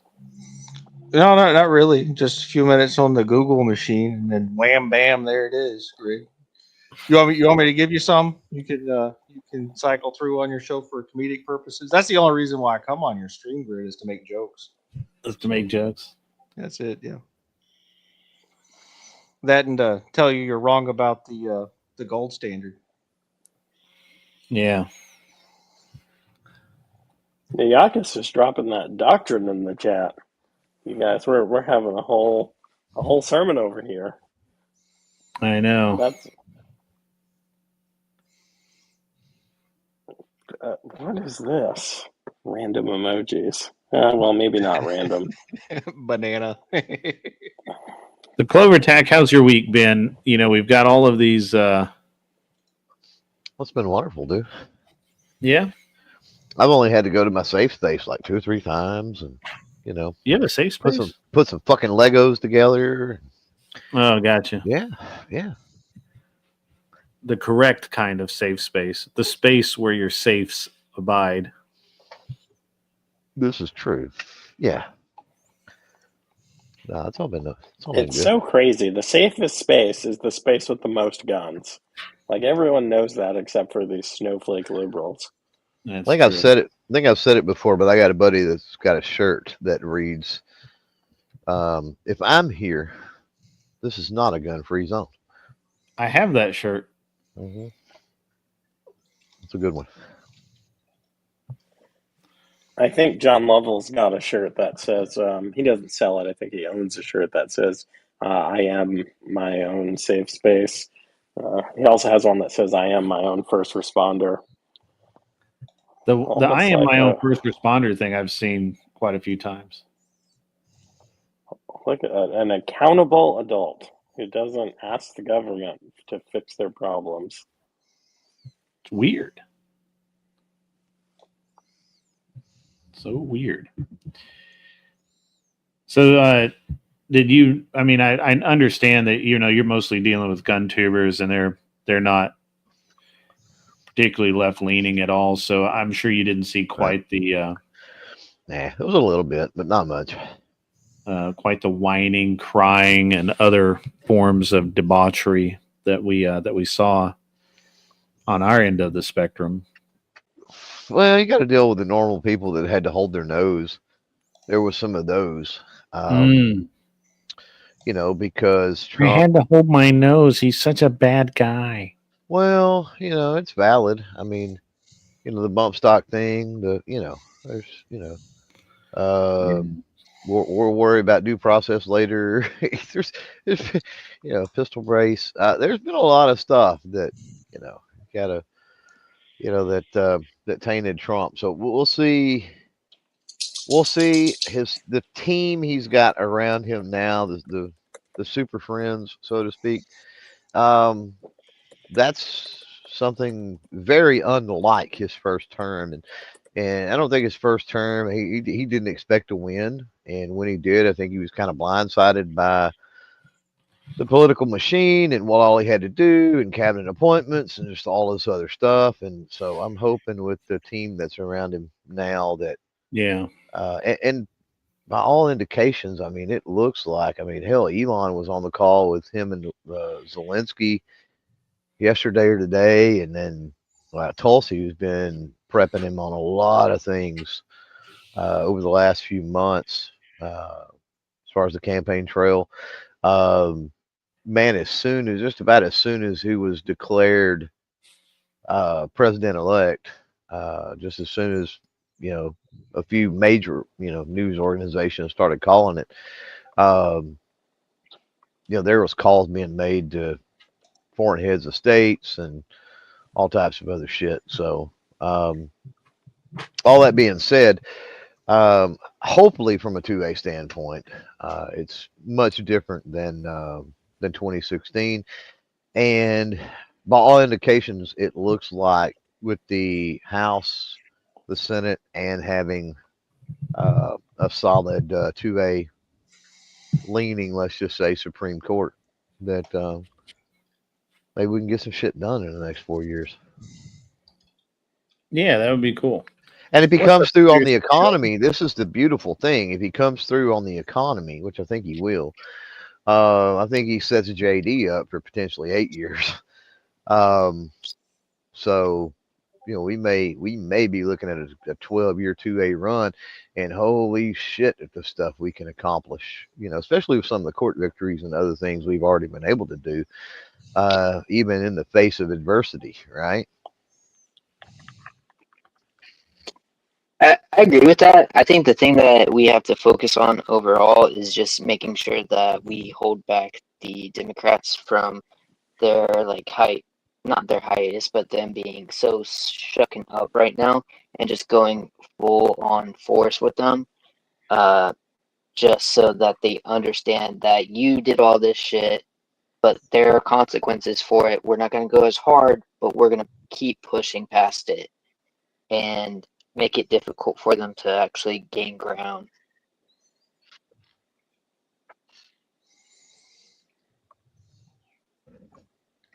Yeah, fuck compromise, man. Right now, like that's got to be the mantra for real. You know, Yeah, Yeah, any compromises, short term. you need to put the foot around the neck and then just keep pushing through it. Like I don't care about like compromises. We can have understandings, but we just need to actually gain a lot of control and actually do the policies that we need to do to make sure that what Donald Trump wants to do in office, he can actually do. Because when he was in his first term, he had a lot of like handcuffs around him because he couldn't do as much because it's still Democrat based. Mm-hmm. Because what was it? They own the House of Reps and I think the Senate, or it was like was it split 50-50 with the Senate? I don't remember. Well, and he was being attacked at every front, and even the vast majority of Republicans were not aligned behind Yeah. him, right? Yeah, because it was all the There old a lot of rhinos. yeah, much different situation now, which is great. Um, yeah, there was a point. Man, it was something I was going to say there. Sorry, I don't know. sorry, Clover. No, you're fine. I'm less optimistic about the fact that Trump will be able to actually do stuff like and not have to reach across the aisle because there hasn't been a whole lot of change. The establishment still controls the House and the Senate. It's not like You reminded me what I wanted to say there, Anson. Thanks, man. you know, Yeah, what I was going to say is we really need to be in touch with our senators. And because right now McConnell is trying to fuck the whole thing. He's trying to get some anti-Trump. He's going to step down, of course, and he's trying to replace himself with some anti-Trump fuckers, and he's trying to stack the deck on all of that as far as the nominees or whatever. Yeah. And really, Rick Scott's about the only one that's, to me, that is viable out of all the ones that's been mentioned so far. And I think the other thing is what Trump should do is because the Fed is run mostly by. So what the thing is I think he has like 2 people in the Fed right now that he can do. He needs to get like another person in there to actually like. So with what happens with the Fed is Congress and the president have to vote on holding the actual leader of the council to try to get fired, and then the Fed has to vote that person out. And I know he has 2 people in the Fed right now, and he needs to get like 2, I think 1 or 2 other people to actually equal the vote so that he can get rid of the actual leader of the Fed for printing money and all that shit. So yeah. well, one good thing is that Trump had those Supreme Court appointments his first term, and Biden only had 1. It's possible Trump might be able to get 2 more this time if some of them geezers decide to move on along. Possibly 3. That's exactly where I was fixing to go. Anson's over there reading my fucking mind, man. This is horrible. I think he should get as many as he can, and then probably increase the actual Supreme Court by like maybe 2 seats. No, don't. I would not. Yeah, we're not going to. No. We can't increase it. No. You would. Well, technically, if you think about it, is you kind of increase it with the population because some of the judges actually do like 2 to 3 districts instead of like. You start 1. watering down the court, though, man. When you start doing that too. No, I know. I know that. but most of the time is Supreme Court isn't until like you die. So yeah, if but he there puts doesn't them in need to there, be. Yeah, but we have all of the uh, district courts and circuit courts and other things that lead up. The legal system is the process that leads up to the pinnacle, the tip of the spear, the top of the mountain, which is the Supreme Court. So it does not have to be bloated.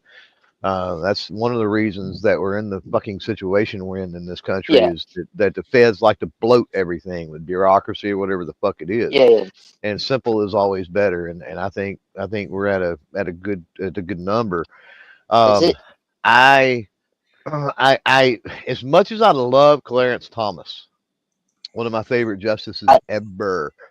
Um, it's almost like, man, he probably should retire in the I next think 4 he's years. gonna. I have a feeling he might leave after Trump's last like year of office. To be honest, Yeah, and then he's old as dirt, and then so is who's Alito's the getting other up there. one? Alito, Yeah, yeah. and What the which if potential third is Sotomayor. See, they're trying to push her to retire. That way, they can go ahead and replace her now because they fear that Trump may get to replace her as well. And I don't want him to replace her. And it's not that I want Trump to do it. It's that out of her well and Kagan and Jackson Brown, um, she's my favorite. Like she's kind of the most aside sane from out of. like yeah, She's the man, most sane. you read her opinions and a lot of her stuff, and you go through, and if you listen to the hearings and all of the other things that they do when she talks, she asks great questions. She really presses both sides. She tries to understand everything. um I really like the way that she approaches things. Now when it comes down to it, at the end of the day, most times she sides with the especially the more precedential justices.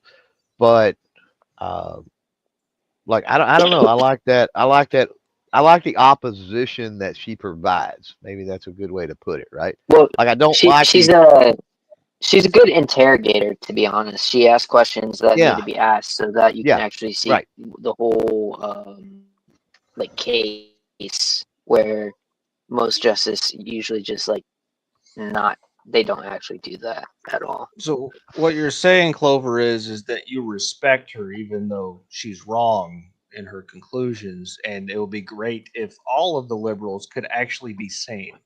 Well, she's not wrong in all her conclusions, right? Yeah. And I think that's She's something that she's everybody pretty has to decent at embrace. with most. Yeah, Most things, yeah. I mean, Well, I think and that I've said this before. People freak out about the Supreme Court so much. But go back and look at what is the most common um, number as far as when opinions come down from the court. More often than not, it's 9-0. Like it's yeah. only it's only the few specific hot button issues that you end up with split court and all that mess anyway. Most of the time, it's overwhelmingly outvoted. Like you're going in and you're getting defeated. Right. well, I think Sotomayor and Thomas and Alito may all retire early in Trump's term, and therefore they would be replaced during his term, which would not be a bad thing, assuming that we have a bench of candidates that we want to put in there. I'd like to see Ted Cruz on the Supreme Court. I've said I could that see for a Ted, very long time. because wasn't Vivek also a lawyer? I know he's doing a Yale conversation right now. Yeah. The only thing about Ted, it depends on He's what's kind of happening. wild card. It depends on what happened. It's not that. It depends on what happens in the Senate, right? That's what worries me about shifting Ted over to the Supreme Court. Is that I think depending on how it goes with Senate leadership, especially, like I think I'd rather have Ted Cruz remain in the Senate. Yeah, I think so. I think they're better judges. Honestly. Now, if we get Rick Scott in leadership, I at that point I would feel a little better about Ted Cruz getting moved over. But if it's one of these other yahoos, I think we almost have to have Ted Cruz, and especially if it's fucking Cornyn. God, I hope not, because you got two senators from Texas. You got Cornyn and Cruz, and Cornyn sucks ass. Yeah. So, kind of sticking with the theme of the show, which is, it's been kind of a wild week. We've had some interesting debates. I've been on some interesting panels this week with Sarah. I was on Sarah's show, and that was interesting. What was it? I don't think there was a specific topic, but we ended up talking about the obviously the election and how the Democrats were kind of crying about it, and they had a couple of Democrats come up. One was this fellow Non-Fawn who has been coming into which is unusual, but he has actually been coming into Republican or conservative spaces, and he doesn't really debate, but it's debate adjacent, and it's pretty what's the word I'm looking for here? Somebody help me out.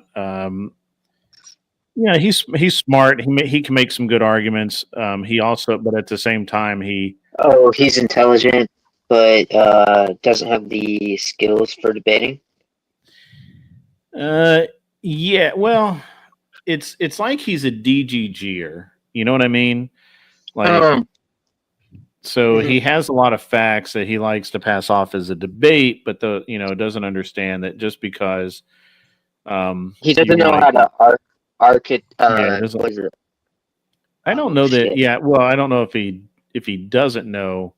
I haven't seen him effectively as yet really argue from anything other than a point of authority, which, as we know, really isn't a good way to present any arguments.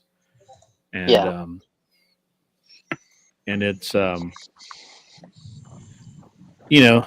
he at least, if you call him on being bad faith, he will at least listen. That's not always true of leftists, and the only problem is that he really believes his documentation and his interpretation of that documentation, and therefore he wants to argue from that point of authority, which I think would be. I think that's always bad when you're trying to do that. So he doesn't try to change the way he approaches it. He just does it from just that point of view the whole entire time. Well, I can't say that he always does this. Whoa! I'm not saying you, but I'm just saying it's like. What I can say is that in the specific arguments I've seen him make, he always appeals to a piece of evidence which can be contradicted, which is generically a bad. So you're talking about someone who's logical but not sound. You're right. Yeah, he makes. Well, he's logical, but he can't articulate the actual debate or anything like that, and word it in a way. Well, whether someone can articulate is immaterial. A lot of people are logical, like super welfare people. They're saying logical things, but they don't see. Some books call it thinking traps. They don't see the flaws in their logic. So their boat's got a bunch of holes in it. So it's a valid argument. It looks good, sounds good. It's just not sound. It's not. And then when they test it out, it just gets fucked. It just gets slaughtered. It just gets slaughtered debating it. No. So you understand what happens is when you appeal to a point of fact, right? Like you're saying, yeah, this piece of paper shows that that Shelby made $5 today, right? I can say, I don't care. I don't believe your piece of paper. Yeah, it Now, doesn't whether or mean not you anything. actually made $5 is irrelevant. I don't have to believe that. And if you say, well, so and so validates it, well, I can then pull out another piece of paper and says, well, here's my piece of paper. It says the exact opposite thing, and it's validated by so and so, and my source is just as credible as yours. So now that I'm not going to accept your source, you're not going to accept mine. So it's just a he said, she said, or he said, or she said, it's just she bad said. form. Yeah, it's just bad form in most debates to bring statistics and unless you agree on them up front. If someone says, "Hey, I'm going to use," here's the number, right? So, Well, so a big problem with the people who are on the left is that they appeal to authority to a fault, and that's what he was doing. When you're a secularist, you appeal to the court, leaders, the people who are the thought leaders, and those are the only source of truth. It's kind of like a religious person pointing to the Bible for their arguments. It's the same sort of fault, right? It's you have a starting point that you don't all agree on, and I've seen theists do that in arguments too. And I noticed that even though you're a theist, Grid, you don't start your arguments with the Bible says this, so that's what we're supposed to do, because it's the same sort of fault. Well, you can't do it unless you, like Grid says, unless people mutually agree on the authority. Because if you do, outside of soundness, it's a formal fallacy. You are doing, if I evoke the Bible with someone I know doesn't believe it, I'm doing an appeals to authority fallacy, 100%, 10 out of 10 times. If I'm dealing with someone who subjects themselves to it, so if I'm I'll say a Hebrew to not trigger YouTube. If I'm dealing with a Hebrew, an Israelite, then I'll invoke the Old Testament, particularly the Pentateuch, because I know they have strict adherence to it. And honestly, if I'm debating with a Muslim, I will invoke the Quran. But I prefer to just deal in the 3 laws of logic, because you can tear people up just in that space alone. Especially, everyone wants to argue in the excluded middle, which means nothing, and everyone wants to have these identity flaws, not gender identity, but formal, fallacious identity flaws. A is B and C and F and Q, and it's like, no, that boat don't float. So the problem with statistics, Arthur Dye, is no matter what statistics you provide me, I will provide you with statistics from someone else that says something different. And now, and it just doesn't. They're not. There's no room for them in an argument. Like it needs to be an objective statistic. There are this many black people. There are this many children born, which is more a statement of fact. Then you get into what is a child? When do you count them as a child? What age? Yeah. Some countries count children at being born after they've been alive for a while. The 3 laws. It has to be indisputable, right? Like Mr. Goulet says, 3 laws of thermodynamics. Sure, you can't argue that. That can be proven out with science and with enough flame. However, if you come to me and say, just for example, if you say there are this many starving children in Africa, I'm going to say, well, I refute that. I don't care. And if you push the issue, I'm going to Google up, just like you did. I'm going to Google up some statistic that shows that there aren't that many starving children in Africa. They're technically mostly over the age of 18, and therefore they're not children, they're adults, and who cares? So it's so unless it's accepted as fact by all parties, then which is what you'll see in a proper debate. If you're going to do it in a proper debate, the way you introduce it is say, I'm going to pick on Arthur Dye here. Would you agree that women initiate 80% of divorces? Okay. Yeah, that's what she was quoting. I know. I'm saying so. Yeah. I would say in a debate, I would say, would you agree with that?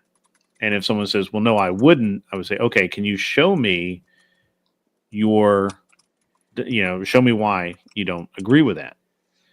And so now I'm not appealing to that number as the authority. First of all, I'm actually making you the authority, although not technically, but I'm trying to come to an agreement between the two of us so then we can have the argument. You understand? I'm not trying to prove a point that 80% of women, file and initiate divorces.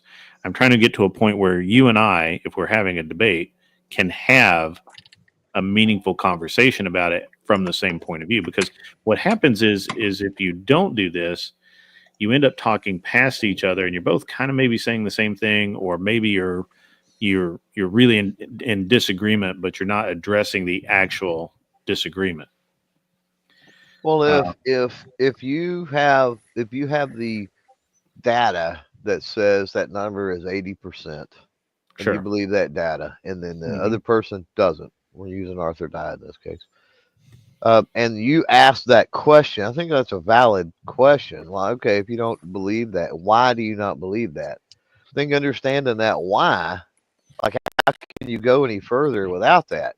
Because if the why is my feelings, I feel like, or the why is, could be Let me anything. give you. Oh, well, I know of an anecdotal, right? I know the people around me, or something. Well, then you're coming from it's coming from a place of weakness, and I'm not in the debate sphere, so I don't get all Right. this, but that's just a much weaker position. Sure. Right. So what Arthur Diet, come on, do better. The actual stat is women filed the divorce paperwork 80% of the time. So that's exactly what we said. Women filed divorce 80% of the time. We didn't list a reason. We don't care what the reason is. It's just the fact that's what they do. And you're qualifying it is irrelevant. It doesn't matter. I don't care. We don't get into the reason why. We're just saying 80% of the time that this is what happens. And ZD Den says, or she handles all the paperwork. That's true. That very well could be it. The man told her, hey, go down and fill out the divorce papers. And like a good little wife, she trotted her happy ass on down there and did so. I'm not conflating anything, by the way. Nobody did that. You did that. You did that in your brain. I didn't say that. Did you say that, Joe? I did not say that, but I am saying this. I'm going to get out of here before I throw up or poop my pants. Yeah, don't do either of those things on camera. Have a wonderful night, Joe. Thanks, guys. Great conversation as always. Yeah, I'll probably be in the chat whilst on the toilet. Which I get my best comments. I get my best chats when I'm on the toilet, so you're welcome in advance. That was gross. Yeah, that really was. That was uncalled for. It really was. You would think that a man of his good stature would do better. The reason why we had also the stats about the 80% is because it's from the DOJ. It's also was self-reported. Yeah, self-reported. But I know it doesn't matter anyway. Nobody appeals to it. Nobody's appealing to it the way that, and so we're kind of getting into the weeds. There's no real point to it.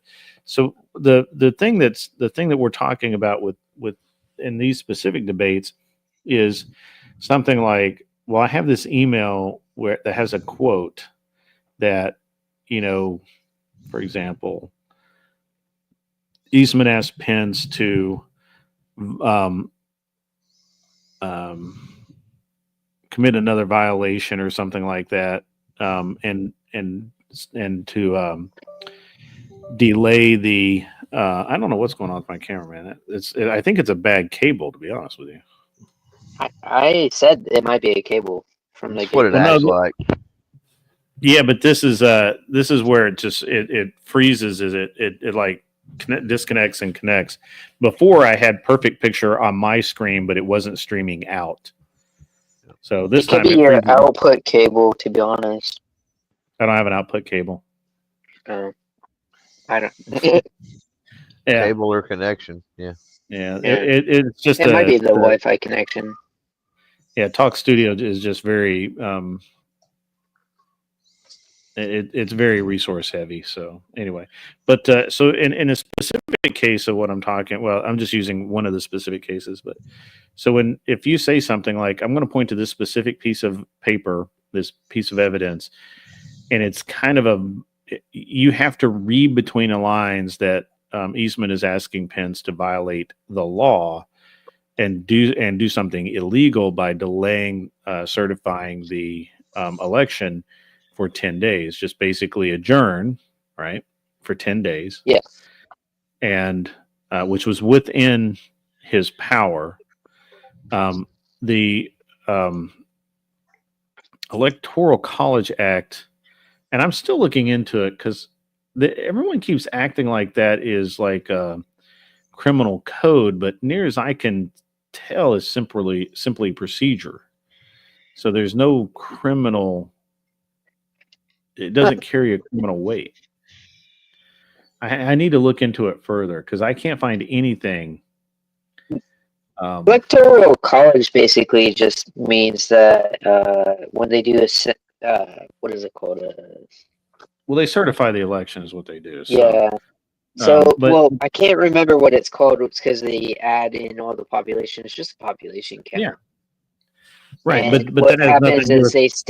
they still votes from other places that don't need it because they have a lack of population. Right, yeah, but we're talking about the procedure of how the election is certified. So it was well within Pence's purview, I believe, to delay. I think that the violation that Eastman is talking about is one of ethics, because as we all know, Pence was a very ethical, or he felt like he was really really ethical human, and so that would be what I think Eastman was talking about. Because to be honest with you, I can't think of a lawyer, and Eastman was a lawyer, writing, you're going to, I know this is asking you to violate again in an email. And it be an actual like criminal violation like that. Like, no, lawyers don't do that. Let me, Cat, I don't have a modem. I'm on Wi-Fi. So there's no There's no connection other than signal. It's just, it's just the fact is I think the internet here is really slow. I think it's throttled. I think that Talk Studio is very resource heavy, and I just don't think that it would, that it wanted to run. It just needs a lot of internet bandwidth to operate. And unfortunately, with the laptop, I'm using my laptop and not my tower, so it's just StreamYard will work. Talk Studio will not. Yeah. So yeah, but at any rate, yeah. So I just think that when we're arguing, if you're going to do a debate and you're going to argue, you need to, which to Nonfon's credit, he does at least attempt to establish that you agree on this evidence, right? And while I could agree that, okay, yeah, that looks like, as far as I can tell, that looks like something Eastman would have written, it's really irrelevant because I don't know that he did, right? Like we know that emails get put in place all the time. We know that, we know that things aren't always on the up and up, especially when it comes to emails and other communications. So really, I can't just take it on faith, right? And I don't think anybody else should either. So the end of day, I think he does well. He would be, I think, especially if he polishes up a little bit, he's going to be a very tough debate candidate if he does actual debates. It seems like he prefers to just kind of hop on stream, send out a few grenades, and then roll out. Which is fine. He gets his clips. He looks like he knows what he's doing. That's fine. Nothing wrong with that. So it's it is what it is. No big deal. So, I think one of the biggest things that I was watching the after hours I was watching with after like Speakeasy sent all the like crew over to Teriak. They got into heated debate with Mel and Sports Brand, and I was just listening to it while I was working, and I was just Mel, who's Mel? Mel, like the Furby. Oh yeah, Furby. Yeah, you gotta say Furby, because when you say All Mel, right. I think Mel Pandora, which I don't think she would bother Yeah, arguing. But no, yeah, but it was the Furby. okay. And they were going back and forth the whole entire time, and like Sports Brand was acting dumb but asking questions the whole time. And I was thinking about it as like as a standard of like trying to understand their their point of view or anything like that perspective. You actually need to know how to ask questions in a debate, and I think that was one of the biggest things with Glenn is other than Ben being a fucking troll the whole entire time, he wasn't. He would ask questions, but he wasn't asking questions for clarification. He was just repeating the same question over and over.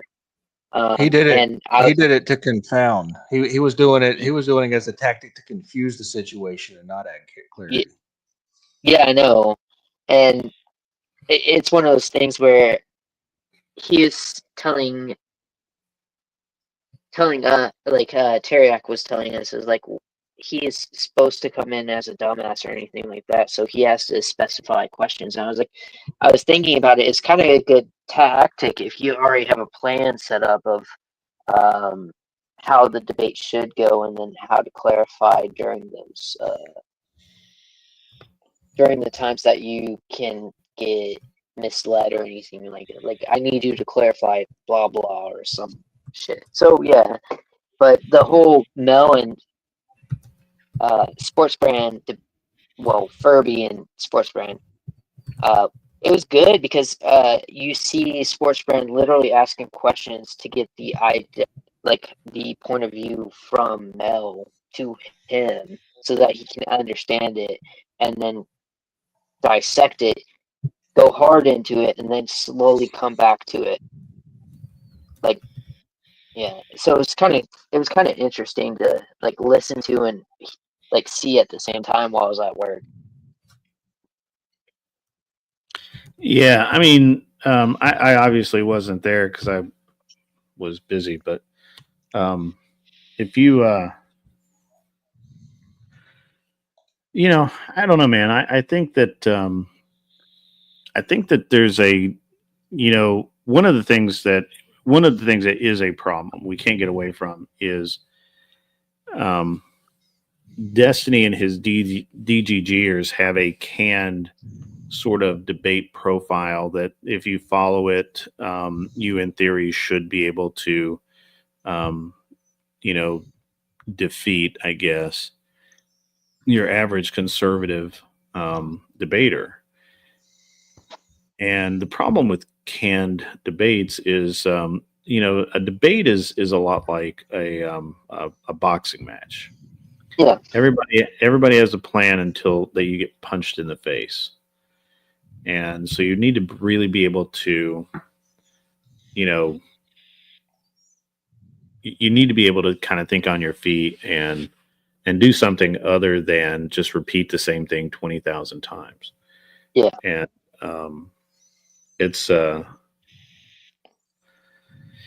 Yeah. So I mean, but I guess my overarching point was it's great to finally see some leftist, that aren't Destiny, that aren't Pisco, that aren't some of these guys that really have their arc down and will only debate you when they know they're going to win. It's nice to see some I guess smaller, more dedicated debaters, or not, and not even debaters, just people leftists that you can come in and have a discussion with, and which is also another interesting thing. So here's something I really have a problem with, and you guys can tell me how you feel about this, but if you join a panel and you're just chilling, everybody's just chilling, or we're having a conversation about whatever, and the subject for discussion is whatever, it could be, you know, gun rights. yeah, gun rights. If you and you come in and you start kind of going after people, and which is fine, and just being part of the discussion, I think it's pretty fucked up, honestly, to consider that a debate. Debates have rules. There's a moderator.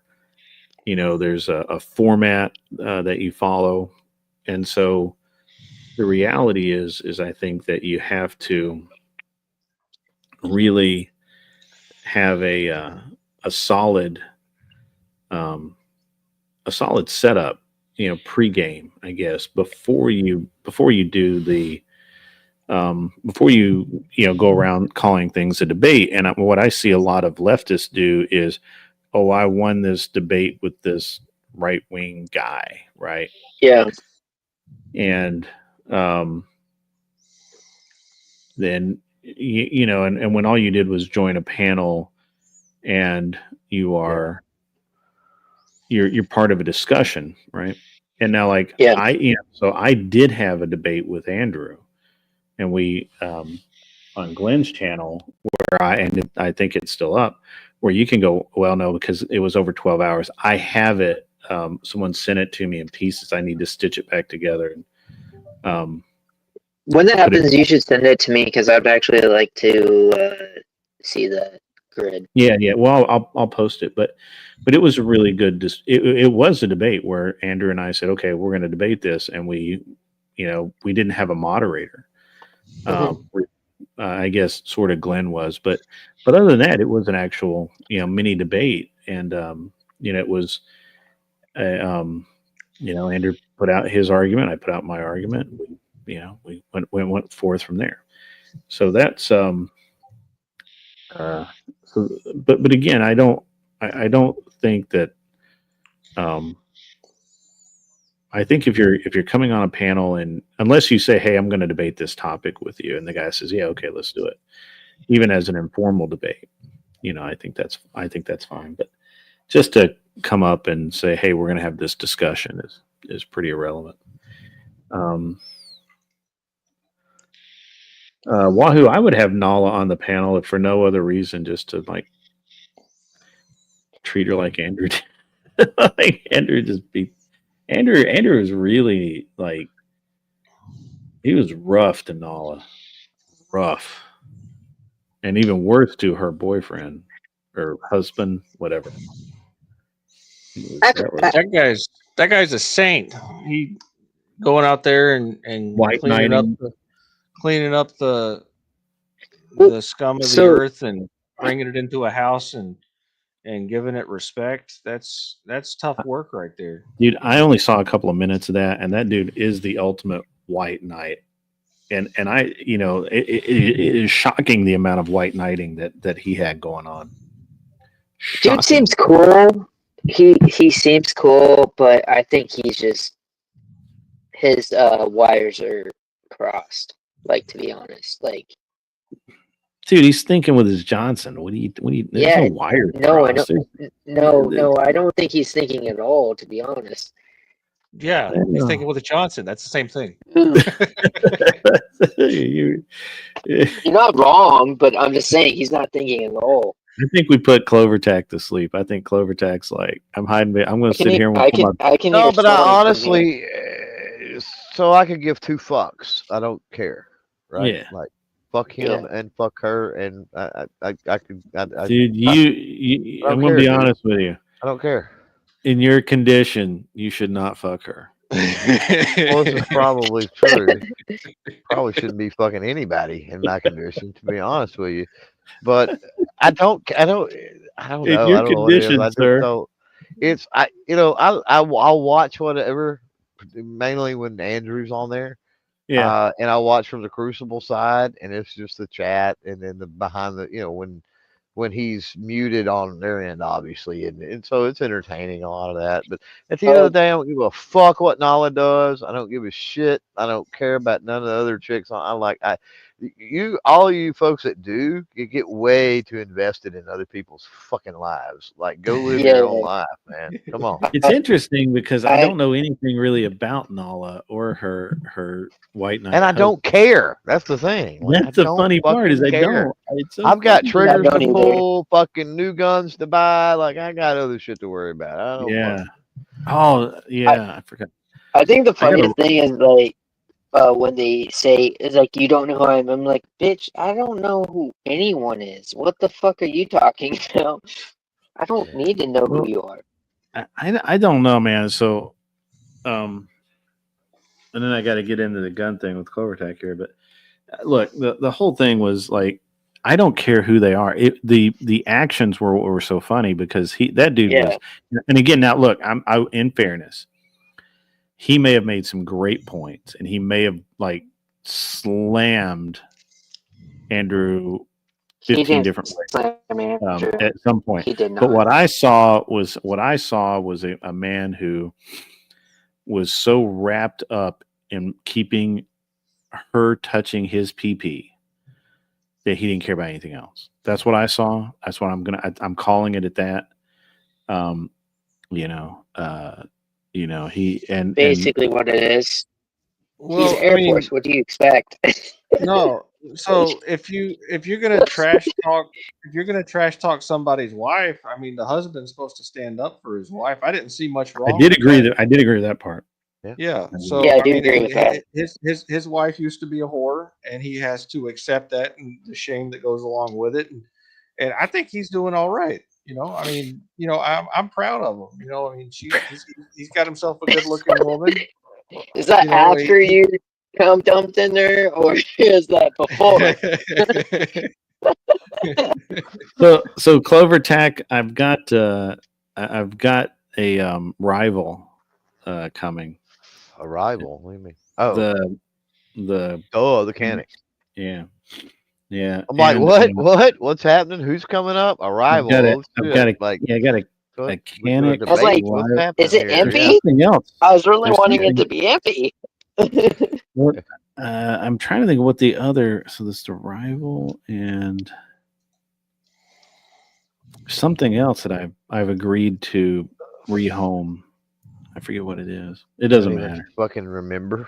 Wow. They're all they blend. They all have the same kind of like model. I forgot I had that gun.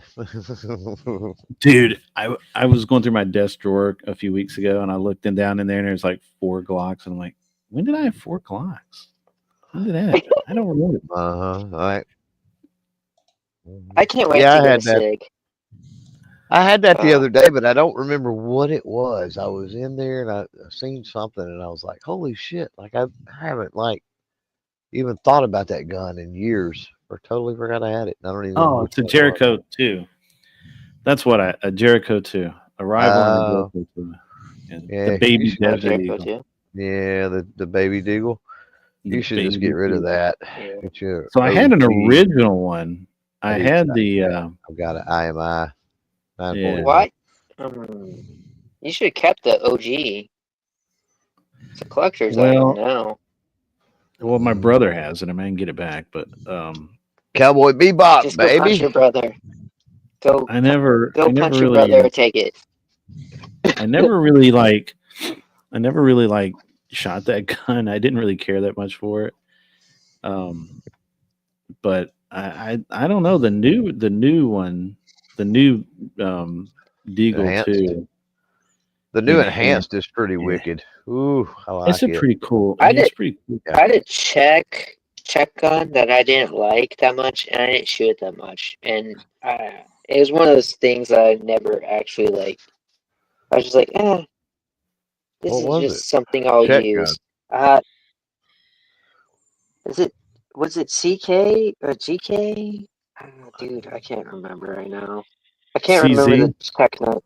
Yeah, CZ. Yeah, I had a Oh. CZ. Yeah. You didn't like a It- CZ? What the fuck's wrong with you, dude? Literally everybody Jesus, loves. it's a good thing I don't got a kick button over here. What's the fucker saying? Don't like No, a CZ. I just didn't like it. Okay. Yeah. No, there's nothing wrong with it. CZs are actually the grip angle, the grip cut. Like there's the low bore axis. There's a lot of things with CZs that just aren't appealing to some people. So I get it. Well, it was just mostly so I double fractured my wrist. So the angle with the grip made it irritate both my my top side of my wrist and the bottom side of my wrist. So it wasn't easy to actually hold. Yeah. I both the Deagle and the Rival are both CZ clones. Oh, okay. The Rival's more Walther, I would say, but You think so? I would Looks- agree with you. I think it even uses the same magazines as a CZ. okay. That It could mean, use the same magazines, but it doesn't mean the it's cut, also the still styling, hold and the yeah, the Canics are more a Walther, in my opinion, than a CZ. But yeah. Walther It's a is Walter build. close.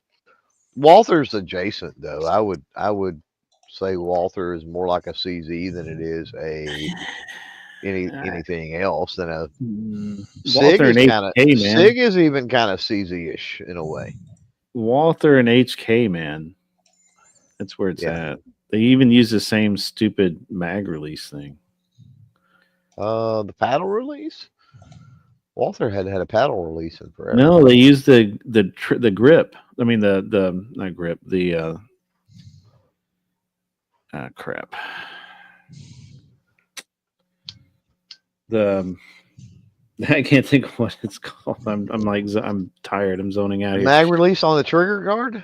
Trigger guard. Thank you. That's a paddle release, bro. Yeah. No, the paddle release is the one at the bottom. The paddle release is not. The paddle release is it's on the trigger guard. All right.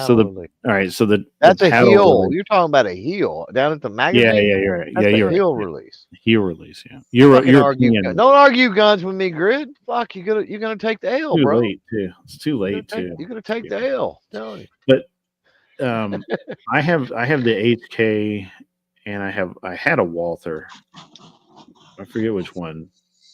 99. Yeah, 99. Walther hadn't used the paddle release in a while, in a long time. People are clamoring to bring it back, but they just refuse. I thought their new competition, whatever it is, uses that same weird. Now they may have, they may have one of their higher end, custom models that does. They may. Yeah. That I wouldn't know. Walter with the 99. My God, I'd be happy with that.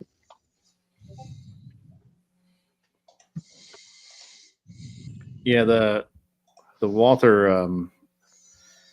Pretty sure it was what they called a 99. Yeah, it was. The 99s were solid. Yeah. And so you don't even know a rival, and like you don't even remember the other one. That's terrible. It was the Deagle, the Rival, and the Deagle. Deagle 2. Oh, okay. I thought you said you couldn't remember.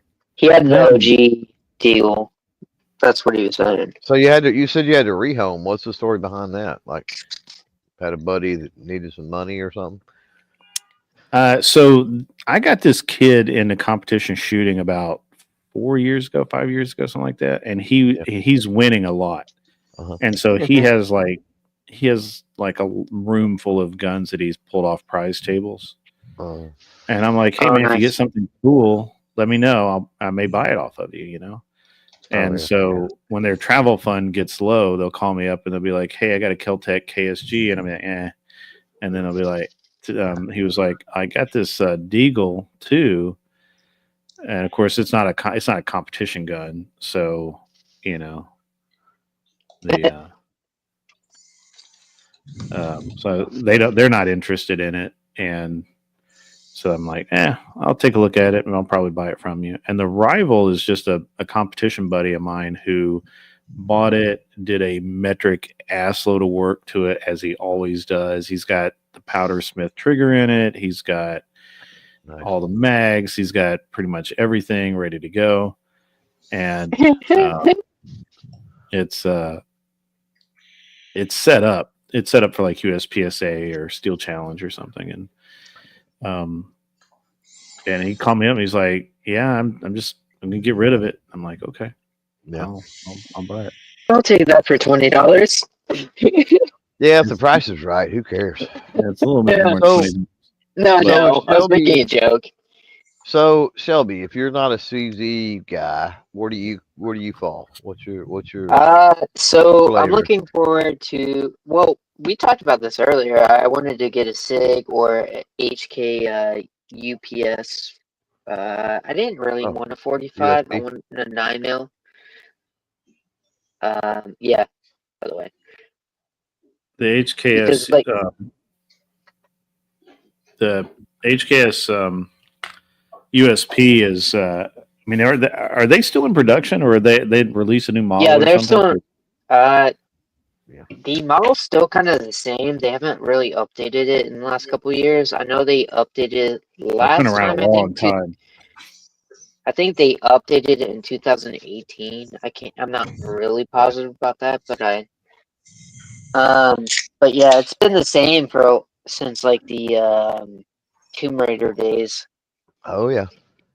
The so I had a USP in like 99 probably 2000, somewhere in there.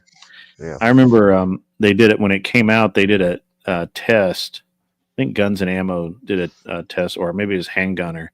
One of them did a test on the USP where they like put it in a ransom rest, and they just ran. Oh, they ran ammo through it. They ran like 10,000 rounds through it to see when it would stop, and I think it stopped at like 7,000 rounds or something. Oh, And then it was probably a normal failure. I think it was a magazine. I think the magazine was dirty or something, and they just like shook it out, put it back in, and it went to. I think it went to 11,000 rounds before they had like a spring break or something. Well, even the springs, firing pins. I mean, there's certain things that are gonna break. It's gonna happen. yeah. It's not anything catastrophic. Is what I was getting at. No. Yeah, it wasn't anything. No, I got to shoot the Tomb Raider guns a couple years ago. It's pretty awesome. Did you really? Yeah. Yeah. So the funniest thing is when I was talking to Clover, I was like, "Hey, I want to go get into the SIG." He gave me the schematics to what I'm gonna use as a sidearm for the Navy. Yeah. I thought it was hilarious. I was like looking up Navy stuff. I was like, because I knew. So when I was trying to first join, like 5-6 years ago, I was like, because that's when they were going to go to the SCAR and like change everything, and they were still in their blue uniforms that they got lost into sea, which is hilarious. Camouflage was great. But I was like looking, and I had to like double check like what the actual Navy side arms and the M4. M4 is still now the one that we use, and then they switched off from the Beretta to the SIG. So the one he was telling me to get, I was like, oh, I'm gonna get that in the Navy. This is gonna be great. Somebody was asking about the CC9, I think, from HK out there in the chat.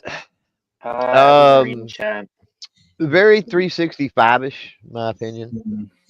And I'm not a big fan of the 365. Not the like. Yeah, I'm not a big fan of I the love my 365. 365. Don't the fighting words. Oh well. Well, you're about to get bitch slapped. Not by Enjoy just it. me. You know, same way as Nala and her man. If he likes that, go for it. Right. Yeah. Not my cup of tea. But no, there's nothing wrong with them. I just not my It's thing. And the well, CC9, I felt the same way with that one. Yeah. Like, other than the fact that it's, I mean, it is small, but I like the fact that it was the only one of these small guns that I could I could shoot, and I knew I was going to hit accurately with it and maintain a decent grip. yeah. Oh, So like accuracy. I tried to I get it. So K2 out there talking about PSA and their SCG 44. Mhm. I knew that wasn't going to be a thing when they picked it up. The reason I knew that wasn't going to be a thing is when what's the name of that company that they took that over with? Shit. Oh, PSA and surplus arms. Now PSA took over that STG 44 design from another company that I can't. Oh, I don't know. Mac and Hill and Mac Gunworks, something along that line. Could be. Anyway, years ago when that company, we're gonna go with Hill and Mac or whatever because it's something similar. I can't remember. That sounds very I similar. was in talks with them. I'd met up with them several times. I'd been to their factory. I'd done several things. They were rumors started flying that they were fucking people over on pre-orders on that. Um, was gonna have them. They rescheduled, and I don't even put up with that shit anymore. If anybody drops out of my podcast, they've got in their schedule, they've got one more opportunity, and then I fucking write them off like they're not. I'm not bringing them on anymore. It's just a matter of keeping your fucking word. And anyway, they bailed like three different times. Yeah, it was horrible. Yeah. But anyway, during all that process, they were having major, and I'm talking about major, engineering / production issues with that, and that's one of the reasons that it never really happened. And when PSA took that over, I knew they were going to PSA. I knew they were going to have the same exact fucking issues. And that they were going to end up shelving it because PSA is two balls to the wall with all the stuff they can fire up, crank out, and quantity wise get out the door, right?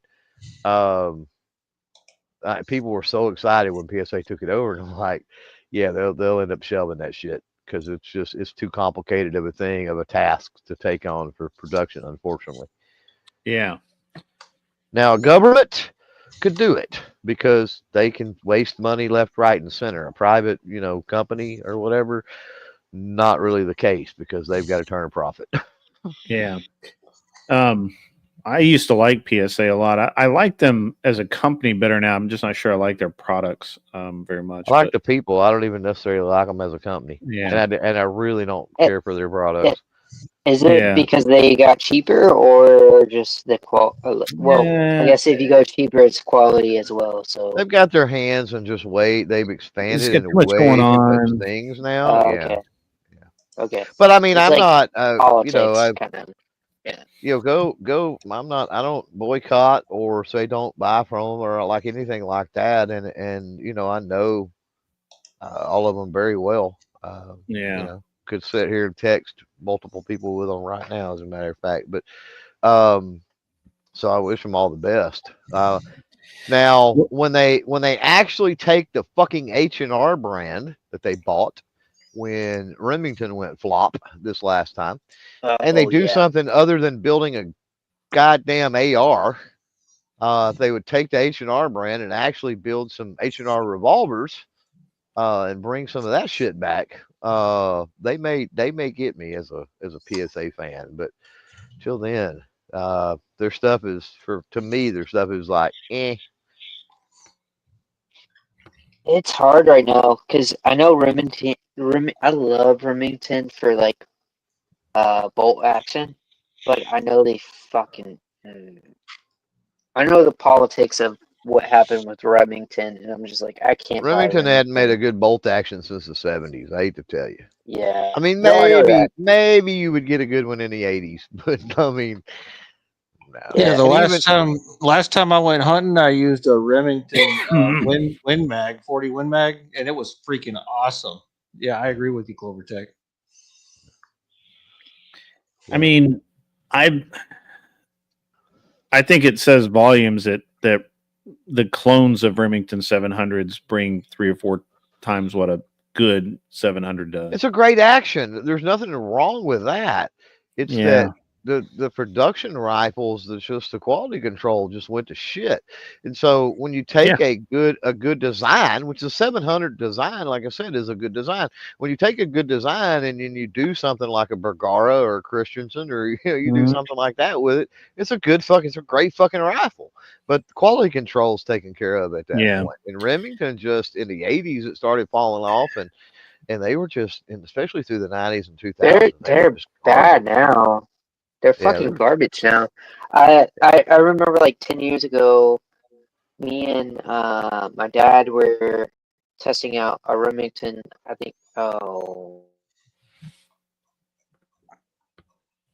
So, when I went to buy my last like off the shelf bolt gun, I bought an FN TSR in 300 short mag. It's amazingly accurate. It does, it has the controlled round feeding, which the 700 doesn't. And the only FN bolt gun that I've ever ran was the only thing I know it by was an FN patrol rifle. I think that's the same rifle. It's just a lighter it stock. Was fucking solid, dude. Holy shit, that was a nice rifle. I never had any intentions of buying one or anything, so I never really researched it. But man, it was lights out. It was nice. Yeah, I had some friends of mine who worked at Howa, and they were really good as well. I really like those. For out of the box guns. So it's weird. So I'm at the point now where I just don't care that much about the 700, even the action. I would rather buy a Howa off the shelf, a Savage off the shelf, well, you can't really buy them right now, but the FN TSRs or the FN, any of the FNs, SPR, TSR, whatever, those, off the shelf, they're great. But, I wouldn't buy a Remington right now. I wouldn't even buy a Remington just to get the action to send it out to have it worked. No, you're better off buying just a Remington, a clone, an aftermarket clone action. Yeah, the new company, Rim Arms, they bit off way more than they could chew. Yeah. They, for those that don't know, Remington went out of business and sold off, liquidated their various properties or whatever. Yeah. All the ammo went to Vista Outdoors, which basically is federal CCI, so forth and so on. PSA picked up the H&R brand, Bushmaster. I don't remember where Bushmaster went. DPMS went to PSA as well. And then anyway, the actual Remington went to a new company, a no name, that reorganized under Rim Arms. So, and they're doing the 700s and they're doing the 870s. They're doing like the hardcore staples, right? Is all they're producing, like the flagship. Yeah, didn't they reintroduce the high cap Remington 2011?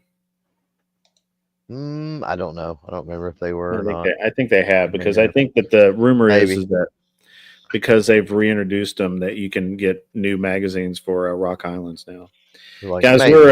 we're at that 10:30 point, so if we want to start kind of winding down, making those final arguments and questions and all of that. I see Josie's in the chat. Good to see you. Good to see you. Should have been here earlier, when we weren't talking about firearms as much. What's that gun? It's like $99 with the thing that looks like a CO2 cartridge. Well, that's interesting. High Point makes the best pistols. Hell yeah. For the money? You're not going to get an Always argument from. You're really not going to get an argument from CloverTac. CloverTac is a High Point For the money. rep. Hard to beat, man. And they make the Yeet cannon. The Yeet, baby. Yeah. The YC.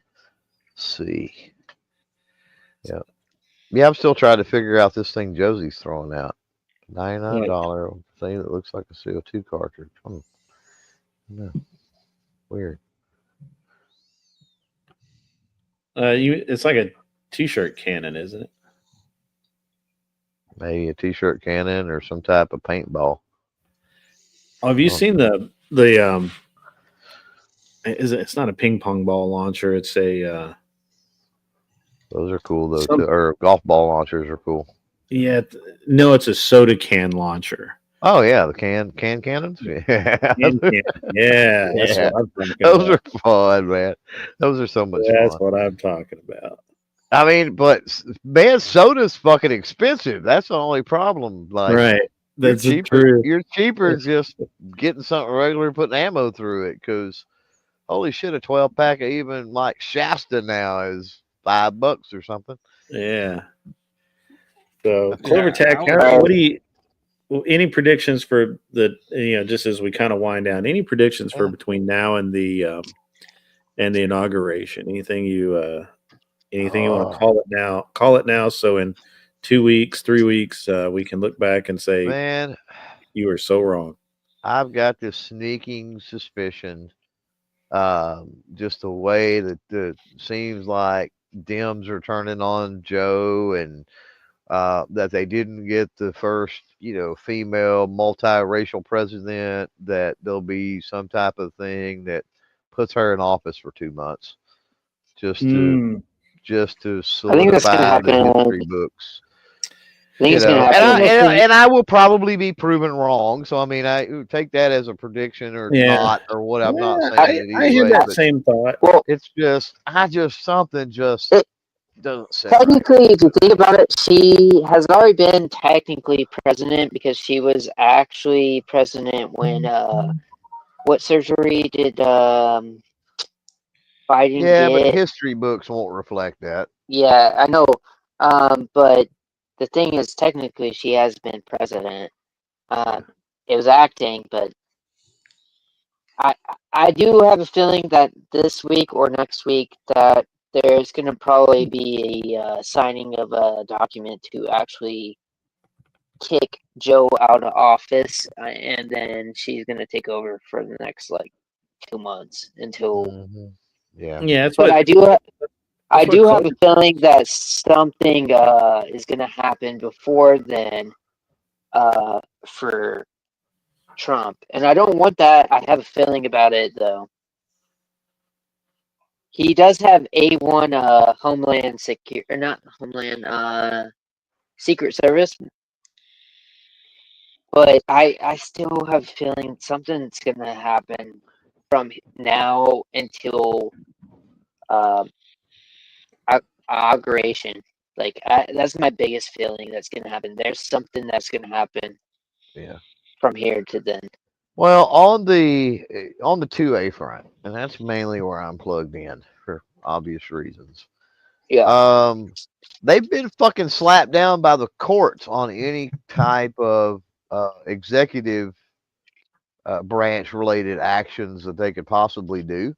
Yeah, So, I don't like in the next 2 months, I don't see them pulling any fucking 2A shenanigans that way, because I don't know what they would try to pull. Everything else, the Supreme Court's already told them to fuck off with that shit. I think the best thing that's happening right now is that Vance is actually the VP, because I have a feeling that the Democrats don't want Vance to come into power if something bad happens to Trump. They And fear. I think they fear Vance more than they do Trump, man. At this point. yeah, well, And he here's has the two. thing. And He here's literally can why. do And two here's terms. why. Trump is an outsider. Yes, and that scares them. But Trump is also a billionaire. He's not a regular Joe. Now his rhetoric and you listen to any of the conversations that he's had. That's where the podcast that him and JD did the last several months, I think did them so much good. It's because they had just real world, regular guy fucking conversations. And, Trump is good at that. He can talk like a regular dude, but at the end of the day, he's a fucking billionaire, right? JD Yeah, Vance is not. JD Vance is fucking dude, he legit he is a regular guy. And no, that dude. scares the shit out of So him, man. the funniest thing is he's born from where I was born. So it's Owensboro, Kentucky, and he's from the Hicks, like my mom. So Well, that's like what I I said. He's a connect with him. regular guy. Like Yeah, he is he's a a regular fucking regular guy. guy. And then the the the worst thing that the media could have done is said how he's a weirdo. Like, Yeah. did they not He's not, realize but he's that not a Tim weirdo. Walz? That He's hurt him not at because all.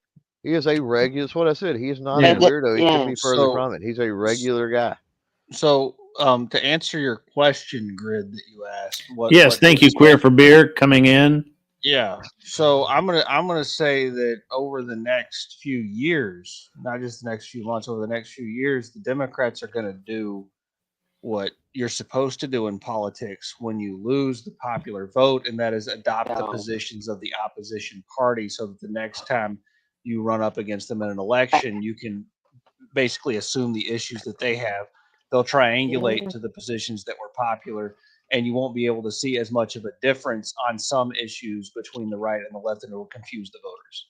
uh, you're right actually with that logic, but the problem is I think the voters realized how fucking retarded the Democrats thought they were. I Yeah, think that's the problem right now. voters, And I think voters, voters have a I short memory. no, Yeah.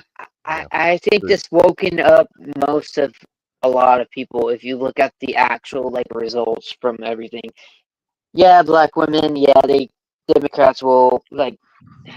I'm gonna state this off the fact is Democrats relied on the black vote, and it came in to them, and it didn't win them anything. And here's the thing: Democrats now are going to go for the actual aspect of being like, we need to go for Latino, and Latina, and the white vote, because the black vote is out of the market because they didn't win us goddamn shit. So I'm just stating this from the stats. You look at the stats, you'll see it. All right, Queer for Beer, can you would you care to elaborate? Yeah, so like Clinton in the 1990s was real famous for adopting the positions of the Yeah. Republicans after he lost his massive majority in the midterm elections after his initial election. So in 1994, It's like 3. basically the moral majority or whatever it was called took over under Gingrich, and Clinton moderated really quick. And I think that the leaders in the Democrat Party who have a brain that are still there will force the narrative to change to something more moderate, so that in the next election cycle in the midterms, I think the Republicans are going to lose a substantial amount of the gains that they've had, and the last 2 years of Trump are going to be, with the Democrats controlling the House and the Senate, So, and if Trump's going to do anything, he has to do it in the first 2 years. Right. And uh, I don't know if he'll be able to do as much as everybody's giving him credit for. no, Well, I midterms, disagree with midterms, that. midterms Go ahead. midterms historically do not work out well for the sitting president's party anyway. So Well, it's So just that the Democrats are really good at playing political games. I mean, that's why they've consistently had the yes, majority of the popular vote, even if they didn't get the electoral vote, because they're really good at appealing to people with lies. They're Machiavellians, and so I just we've had one victory here, but unless Trump comes down with the hammer and starts really cleaning house, nothing permanent's going to change. And I'm I agree with that. he's I got to agree come with down that. I'm hard. just gonna be honest. I think he's gonna come down hard as soon as he comes into office, and I think he's gonna do a lot of executive orders that reverse what Biden did to his orders, and then also add on orders that he's promising with the aspect of is it Penny that's still in fucking lockup for helping the woman that was getting raped? I can't remember right now. And then also a bunch of pardons just because of the January 6th, the aspect that a lot of the Republicans that were actually speaking out got arrested during Biden's term of we are peaceful, but no, yet you're literally charging your opponents to just get fucked, like literally. So So, that's I think a lot of shit's going to come down, and a lot of Democrats are going to be like running for the fucking hills to get the fuck out of here. I want that to happen. I know it might not happen. I accepted that, but like, I think a lot of shit's going to happen when Trump comes back yeah. in office. Like, it's his last fucking 4 years. Shit's going to come down that he wanted to come down. Well, I think I think I take a little bit different aspect on that. I think he's more he knows more now, and he's pissed off that they've spent the last 4 years trying to put him in jail. So we'll see how it goes. He may let bygones be bygones to some. There's a good argument. He's got a much better team around him to Yeah. at least starting Well, yeah. out right now. We'll see how that moves forward. I'm a little bit concerned. I'm a little bit concerned. I was hearing earlier some of his different supposed short list for his cabinet pick. And a lot of them were fucking still fucking swamp ridden fucking politicians. And I do not want that. I want him to get away from that. I want him to put outsiders in every single cabinet position. So I get what you're saying, but the other thing is you kind of need to know where the enemy thinks you are at. Because if they're in the smaller positions of cabinet, you get info from them, but you don't have to give info back. If that makes sense. Yeah, but that's what hurt him big time in his first, I think. Yeah, but the thing is, he trusted a lot of other politics that he was with and relied on people that he did business with or did politics with, and he got fucked over. Here's now in this position with his cabinet, how he's structured his actual cabinet, he has more say. Go ahead. Let's get those last couple of comments in, and then I'm going to wind up the show here. So go ahead, Shelby. We'll let you were already speaking. But like he has a lot more say now because he knows how fucked he got from his previous term, and he's seen how the actual public has seen the government and the economics of our whole U.S. like standpoint now is like, he's gonna come in with a hard hammer and just use what they give from the lowers to say, oh yeah, you want to actually come against me? All right, fuck off. The DOJ can go fuck your ass. Go fuck off. Like literally. Okay. He's gonna come in hard. All right, we'll see. I'm on the fence on that one. I don't know that it serves his purpose to come in super hard. No. Go ahead, Clover Tech. Where are you at on this? On what? final thoughts, final closing comments. We're 8 minutes. Final thoughts. I'm gonna go back to gun prattle because Josie specified what she was talking about, which was the Altor. I have some concern because one of her last comments was that was more for mountain lions. You're gonna piss a mountain lion off with one round of 9mm. That's all I'm gotta say about that. So you're better off with a pocket knife, probably. At least you could stab multiple times. The Altor is kind of, it's cool. It's novelty for sure. Small company. I love to see, small companies in a small shop, throwing their hat in the ring and doing some things. But outside of that, I'm not a fan, and I would severely worry about using that thing for any type of defense. Okay. All right. Anson, final thought. Grid, it's been wonderful being on your stream again, and I'm still waiting for one of the ladies in your chat to make me a sandwich. Hopefully, one day I'll have it delivered to me. I can put my address in Discord, and y'all can just mail it to me. Because I really Anson, need they that know sandwich. you're a fucking hoe. Come on. Yeah. So, and if you want to stop by, I'm here for love too. Not just sandwiches. So Peace, love, and sandwiches. that's it. Yeah, that's the libertarian way right there. Peace, love, and sandwiches. All right, guys. That was all good. So, I like what everybody was saying about the. And I'm just going to wrap it up here, and then we're going to forward you guys over to Sarah's. And for Anson, it's a girls' night over at Sarah's, the Raging Tomato. So we're going to send you over to ladies' night. So maybe Anson can get lucky. He probably won't. At any rate, guys, we've got. It's been a good night.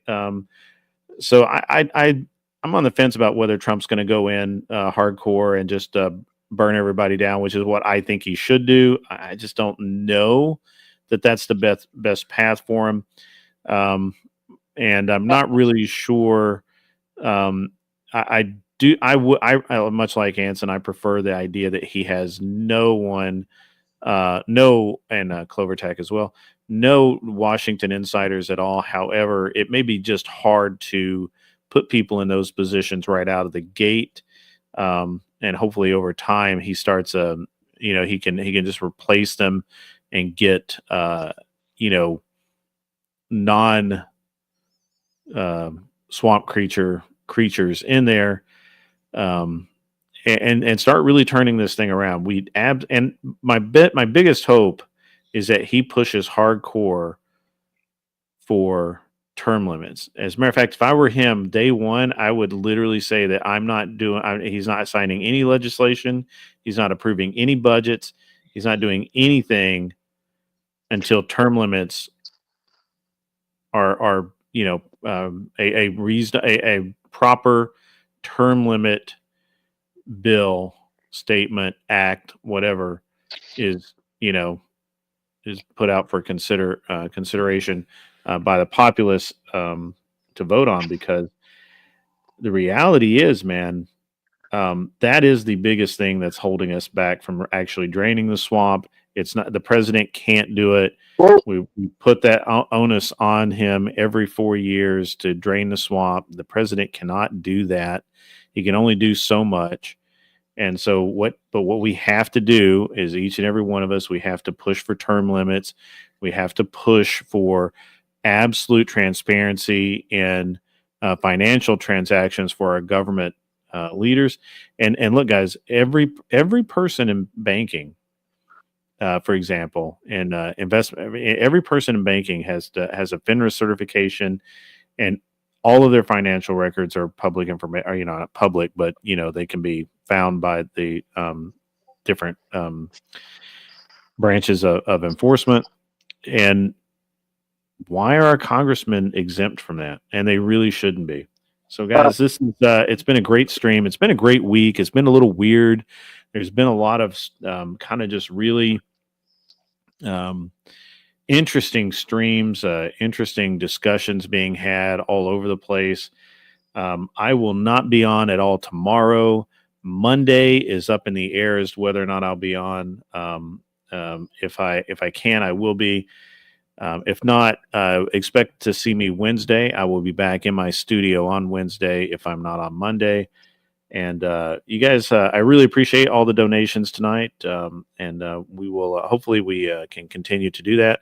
And just as a kind of a parting shot, I expect within a few days, maybe a week of my getting back into back to Tennessee, I expect to have at least a sample of the man card hat and T-shirt. Nice.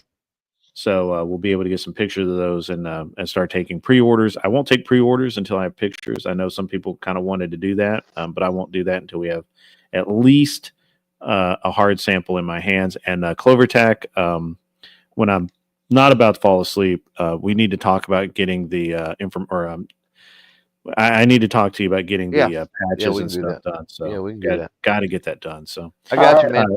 Good. All right, guys, Good. Before you leave, I just want to say, even though I said this in Super Chats, I appreciate all of you done for me, and I'm glad to be one of your best mods. And yeah, Shelby, you've been really good. I appreciate everything. All right, awesome, man. Thank you. I appreciate it as well. All right, guys. So we're going to end the stream. Send you over to Sarah's. I don't have a cool outro, so it's just you're gonna blink and you'll miss it. All right, guys. You don't have to stay here. You don't have to go home, but you do have to wear glasses if you need them. And get off my lawn.